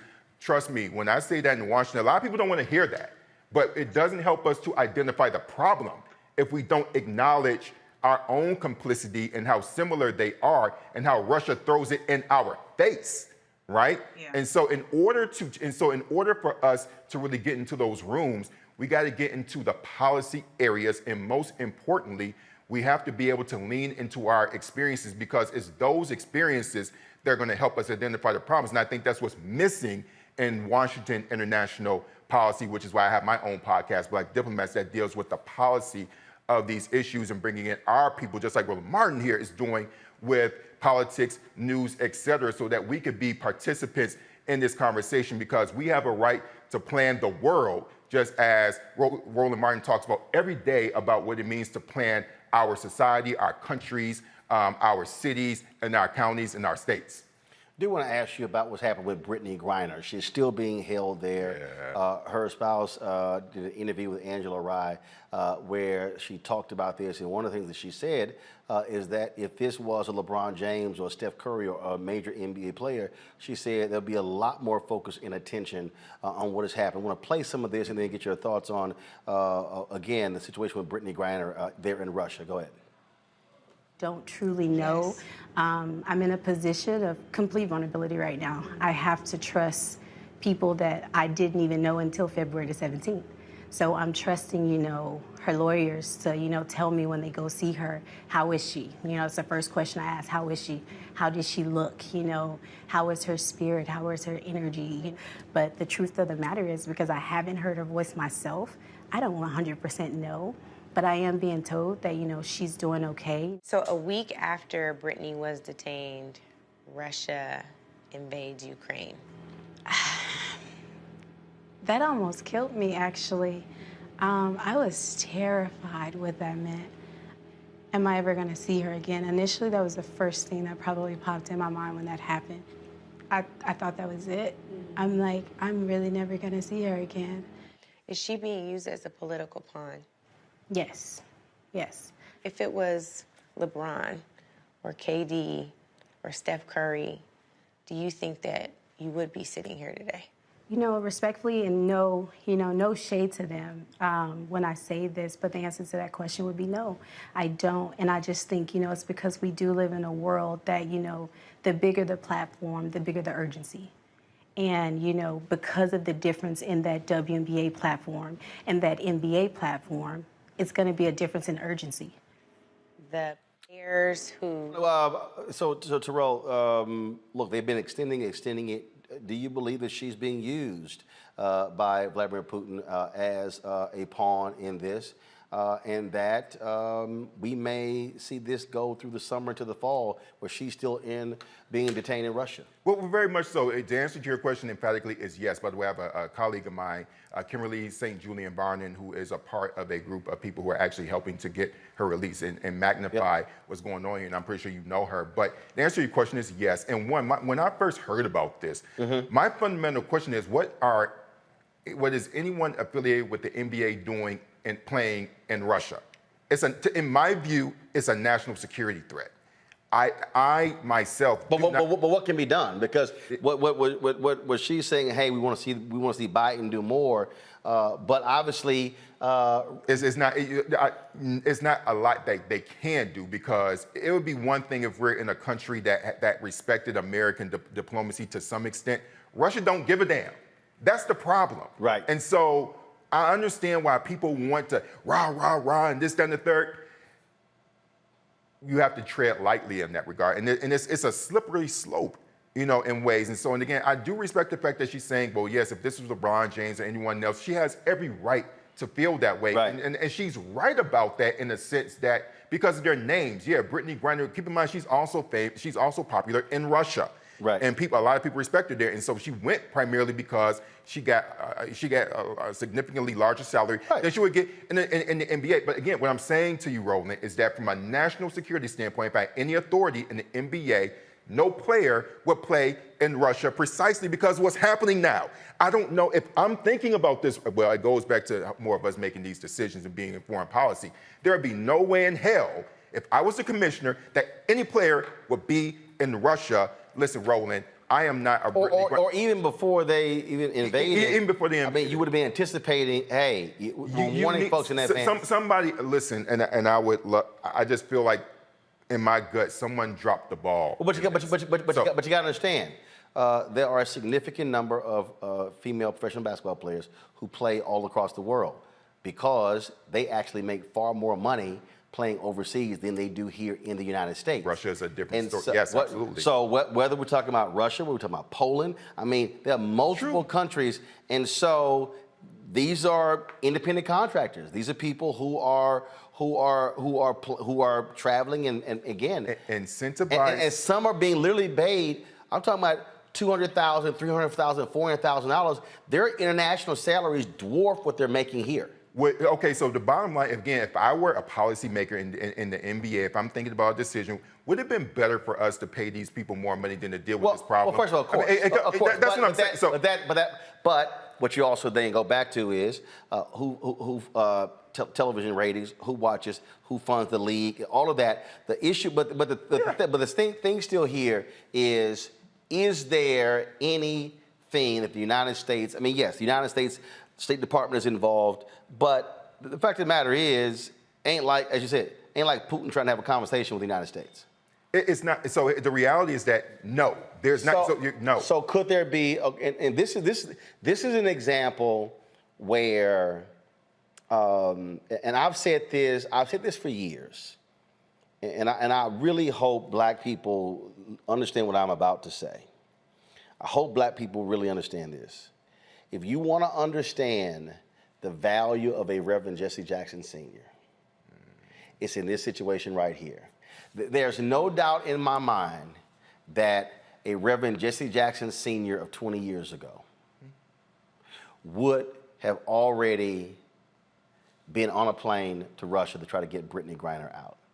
And because his stature across the world, how he's brought numerous people back, so this is for all the people who want to take the title of being the top civil rights leader. No. This is an example right here of what happens when you are not just an American civil rights leader, but you respected across the world. Yeah. And I think part of the issue here is that you don't have that. And so, is there a contingent? Is there a group of Americans who have relationships with Russia who could sort of intercede, where it's not the government? Right, because that's not going to happen. Right. That's not going to work. No. So a humanitarian mission. That is possible, but so it depends on a number of things. There could be a negotiation where there's like a swap, because Well, the problem is who you swapping. And then it's not as government, because who are you holding? So this is, so it's not like you going spy for spy because she ain't a spy. She's not a spy, but that doesn't mean that you can't. That doesn't mean it's about her being an asset. That's ultimately. So it's not about NBA player versus spy. It's about asset versus asset. And again, an asset for what? An asset in Putin's case, this is just a pawn essentially. Right. And so that's the most unfortunate thing about this. She is a pawn in a larger political. Trapped. She's trapped. But again, Roland, the fundamental problem, and I'm going to go back to this, is that she should not have been there in the first place. And we need to think of, and the NBA, WNBA needs to reevaluate what it needs to evaluate its security apparatus around the globe. And finally, I'll say that yes, there's a large disparity between WNBA and NBA, but the larger question is when it comes down to security, sometimes it's worth it to put that money just from a security standpoint. Well, look, one thing I know about America, we ain't spending money until after the fact. Terrell Starr, we appreciate it. You mentioned your podcast. Where can people listen to it? Yeah, so Black Diplomats Podcast is available on all of your podcasting platforms. So you go to Spotify, you go to iTunes, wherever you can download a podcast. Black Diplomats is there. We're resuming next week with an episode that deals directly with the Russia attitudes towards the war. And we'll be also relaunching a newsletter, Ukrainian Sunflower, in the first week of July. All right, then. Well, we appreciate it. Thanks a lot. And glad you're back safe. Thank you. Folks, don't forget you want to support us. Download the Black Star Network app. All available platforms, Apple TV, Android TV, of course, Apple phone, Android phone, Roku, Amazon Fire TV, Xbox One, Samsung Smart TV. And also, if you want to join our Bring the Funk fan club, you can do so by sending your check and money order to P.O. Box 57196, Washington, D.C. 20037-0196. Cash App with $RM Unfiltered. PayPal is R Martin Unfiltered. Venmo is RM Unfiltered. Zelle is Roland@RolandSMartin.com. Roland@RolandMartinUnfiltered.com. And YouTube, y'all hit the like button. Okay, there's no reason we're not at 1,000. All right, come on now. We got 78 left. That's it. Just hit the doggone like button. Almost 2,000 of y'all watching right now. You're on Facebook as well. Well, first of all, we don't have that many on Facebook because Facebook, y'all, but tell you the game that they're playing. We got a 1.3 million followers on our Facebook page, which is larger than all of the platforms. They are deliberately suppressing our views on Facebook. Okay, we used to have 2 or 3 or 4, sometimes 10,000 people watching our videos live on Facebook. What Facebook does is they suppress your numbers, and then they want you to pay to boost the folk who already follow you. In fact, many of you who are on Facebook, you don't even get your live notifications anymore when we go live, even though you have opted into that. Now, I told y'all 3 years ago, I got an email saying there was a glitch in their system. I got an email in September from our Facebook person that there was a glitch in their system. I'm still waiting for them to get back to me about the glitch in their system. So that's why if I pull it up right now, let me just see how many people. And just so y'all know, because I know some of y'all might be saying, "Oh, you know, I'm not believing you." Again, we have 800. Let me check. Let's see. We have. Let's see here.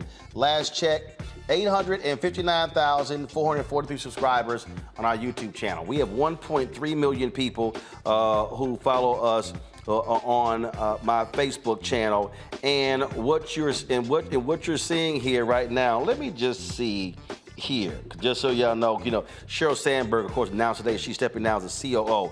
So if y'all think I'm lying, look right here. Go ahead. Right now, there are 167 people watching our live stream right now on Facebook. 167.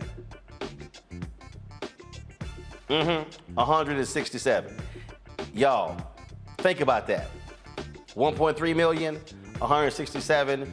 They are deliberately suppressing our numbers. That's why I need y'all, and I can't stress enough why I need you to download the app. Here's why.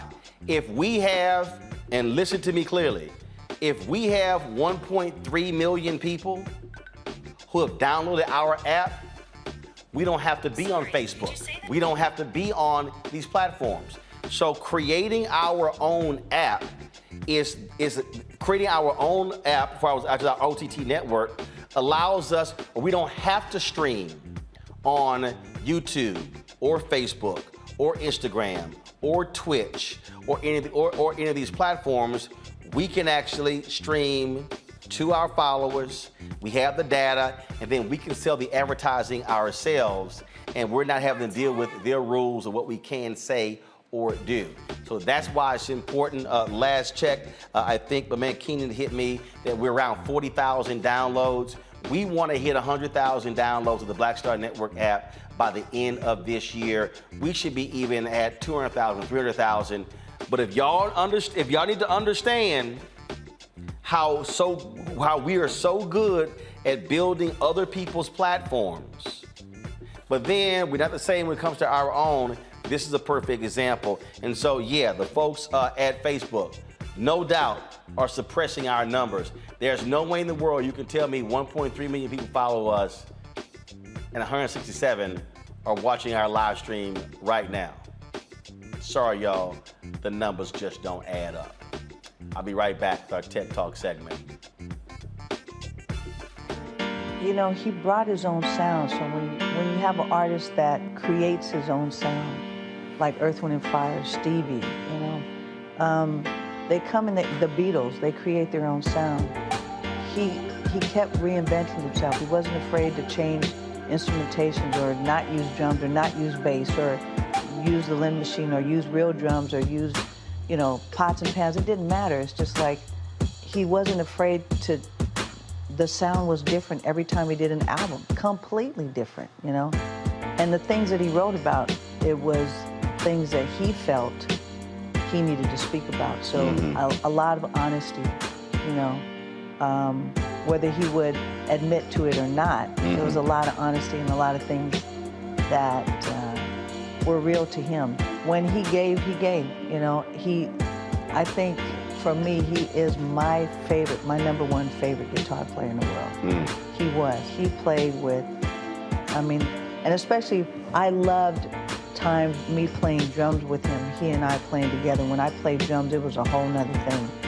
And I just think that he reached people in a way as an artist that he reached you because he was, again, honest in a way that he said it a million times, but he wasn't trying to write the next Purple Rain. That was already what it was. Right. I can write that. That was that one time thing, right. But it's never gonna happen again. So why would I write that again? Then it's not special anymore.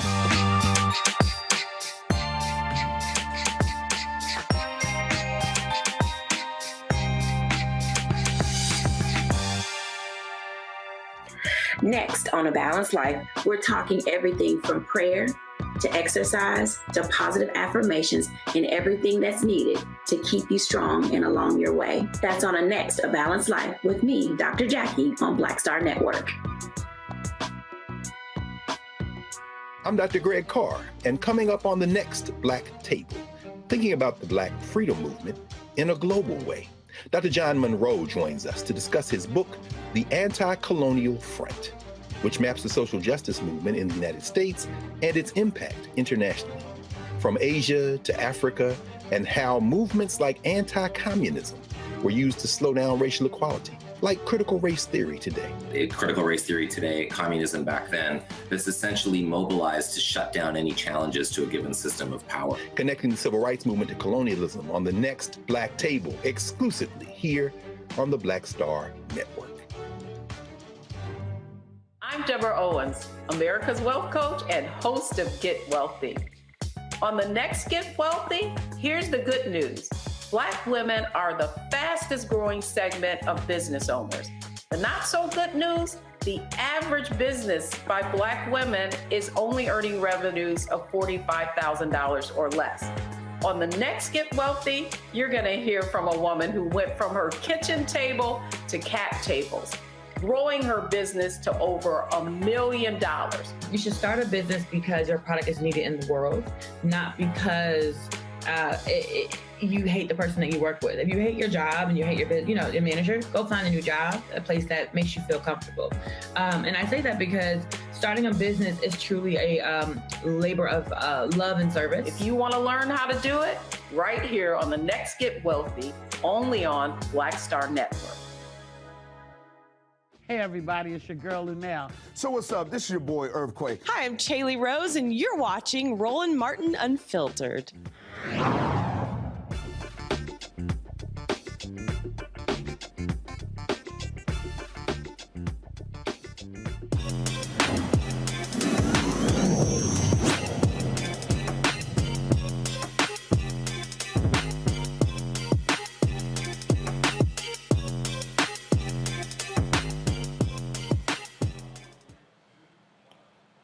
Are you one of those folks who has difficulty keeping up with your monthly budget? If so, a new app will empower you to take control of your finances and build your wealth. That's right, folks. Here is the app. Let's show it. Altro is a free app for Apple products. It uses financial content to educate folks trying to elevate their financial status and help users build credit with recurring payments. Michael Broughton, founder of Altro, joins us from San Francisco. Glad to have you here. So first off, is it only for Apple? Is it also going to be an app later for Android? Yeah, the app is currently Apple-based. We are working on an Android version this year, actually. And so, in terms of, look, there are other apps out there when it comes to plugging in with your monthly budget. So how does this actually work? Yeah, it's quite simple. What we're doing is we are taking recurrencies, things that people are already paying for, and turning them into trade lines, things that actually help you build your credit. The magic is in what we do with our app. In about 30 seconds, you sign up. We find what subscriptions you're already paying for, your Netflix, Hulu, Spotify, Pandora bills, and we tie these to your credit score. So in about 30 days, you'll see it actually show up on your Credit Karma or Credit Sesame account, or even in our app, showing how it's affecting and increasing your score over time. So, so where did the idea originate from? It started with me, actually. I struggled a lot with building credit when I was coming into college. I didn't realize tuition was a real thing, and I was $10,000 short on my tuition. No one wanted to give me the money. No one wanted to give me a chance, and I ended up in a situation where I almost did not start university because of it. Realized that credit was key. It was the access point to getting from 0 to 1 to starting my personal journey. And I wanted to enable that access for everyone else. So that's how the app was born. Cool. And how has it gone thus far in terms of users and things along those lines? Yeah, it's been great. Last year, we actually went viral. We were number 7 on the App Store for a number of time. It led to hundreds of thousands of people downloading your app, something we weren't ready for as 6 people in a hacker house trying to figure this out. Since then, a year later, we are at 40 people who are thinking about Ultra every day. The user base is consistently growing, and we've rebranded. We came up with the name Ultra, which really means other in French, all about inclusivity and building a brand and culture around this new wave of credit that we're building for our users. All right, questions from the panel. Monique, you're first. You're on mute. Then I wasn't ready. I thought I was ready. Nope, you were not ready. What advice really, or do you have any tips? I mean, I know you're trying to pull people out of things, but for the college student, for those of us who have teens will be in college years soon, like to avoid the things that land them needing you. Yeah, the magic number is 3. You want to have 3 active trade lines on your credit report at all times. And the length and history of these trade lines, how long they stay open, also is a big determinant in what your score will be. When getting your first apartment, when buying books, when getting into universities, or even getting your first job, your credit score becomes a factor that lenders and decision makers are making when saying yes or no in those critical moments. So having a credit score, first of all, is very important. Having 3 trade lines behind that is even more key. Yeah, what are trade lines?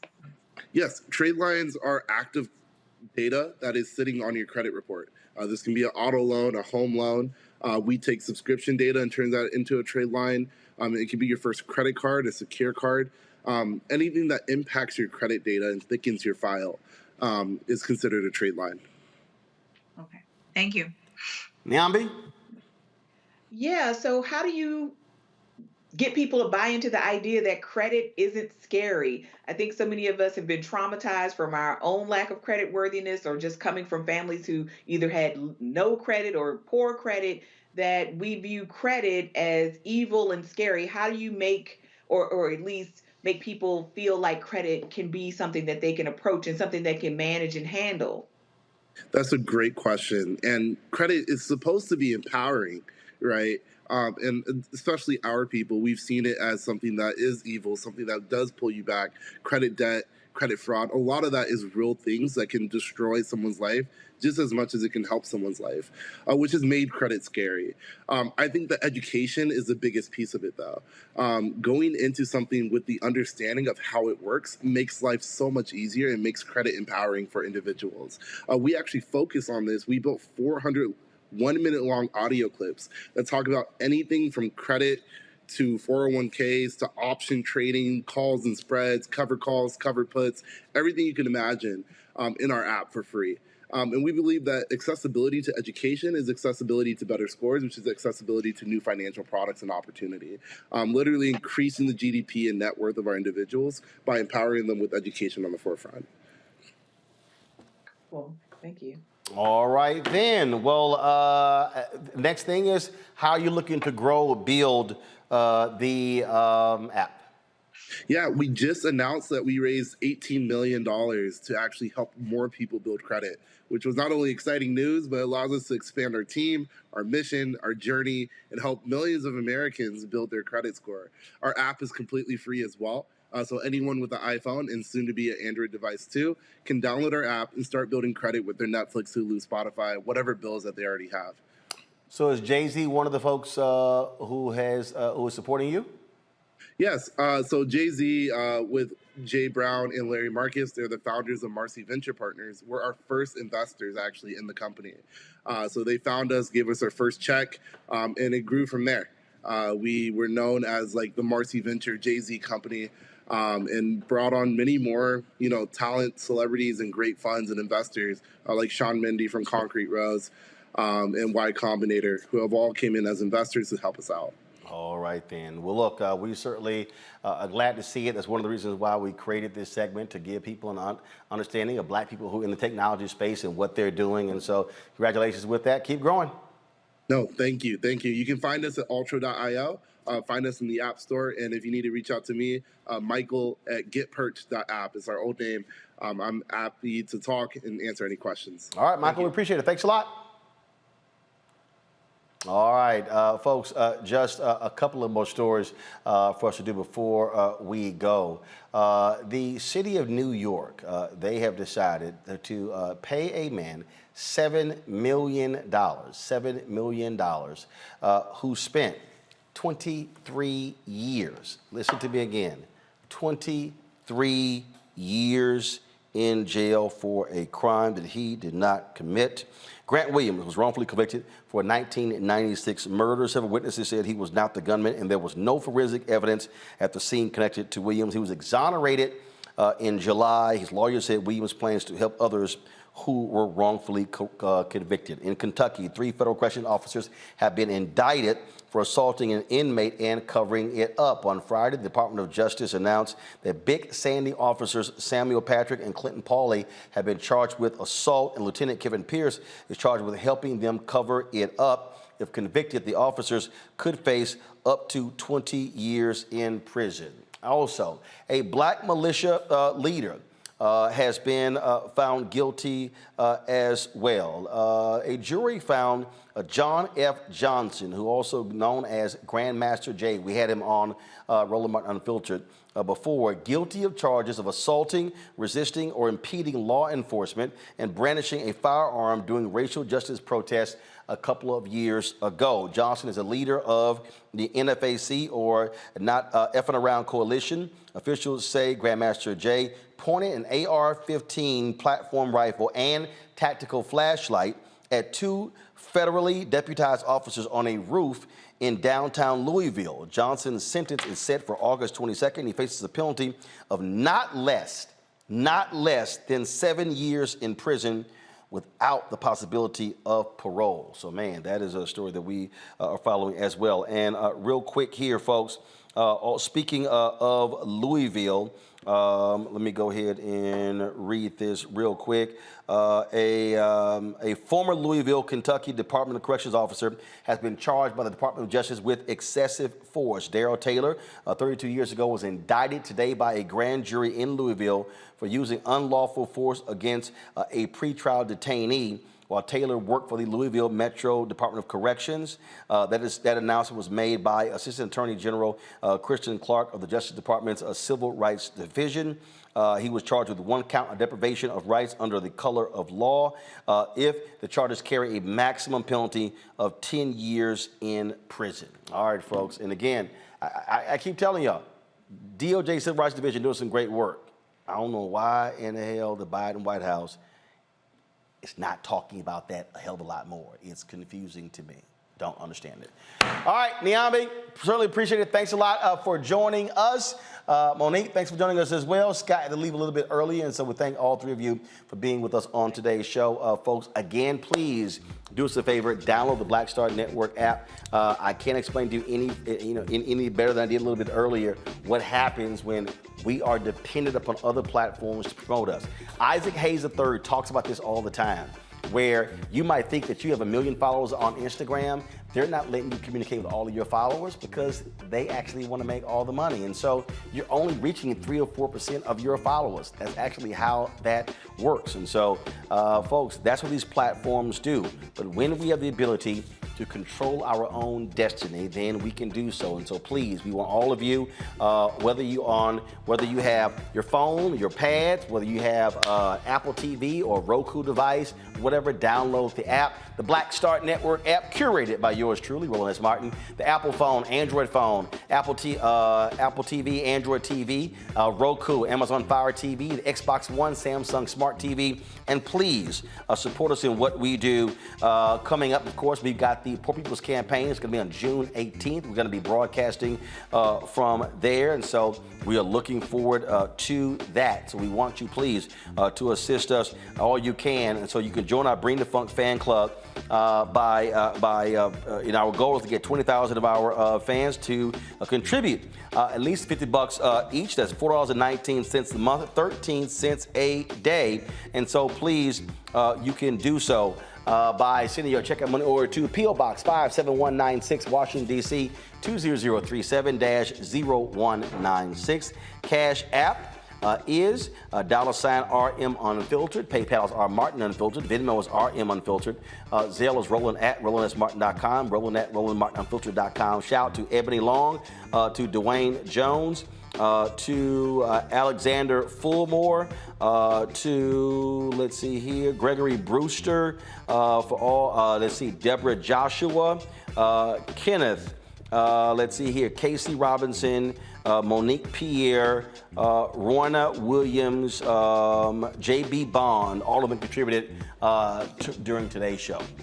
That's it, folks. I'll see you tomorrow right here on Roland Martin Unfiltered.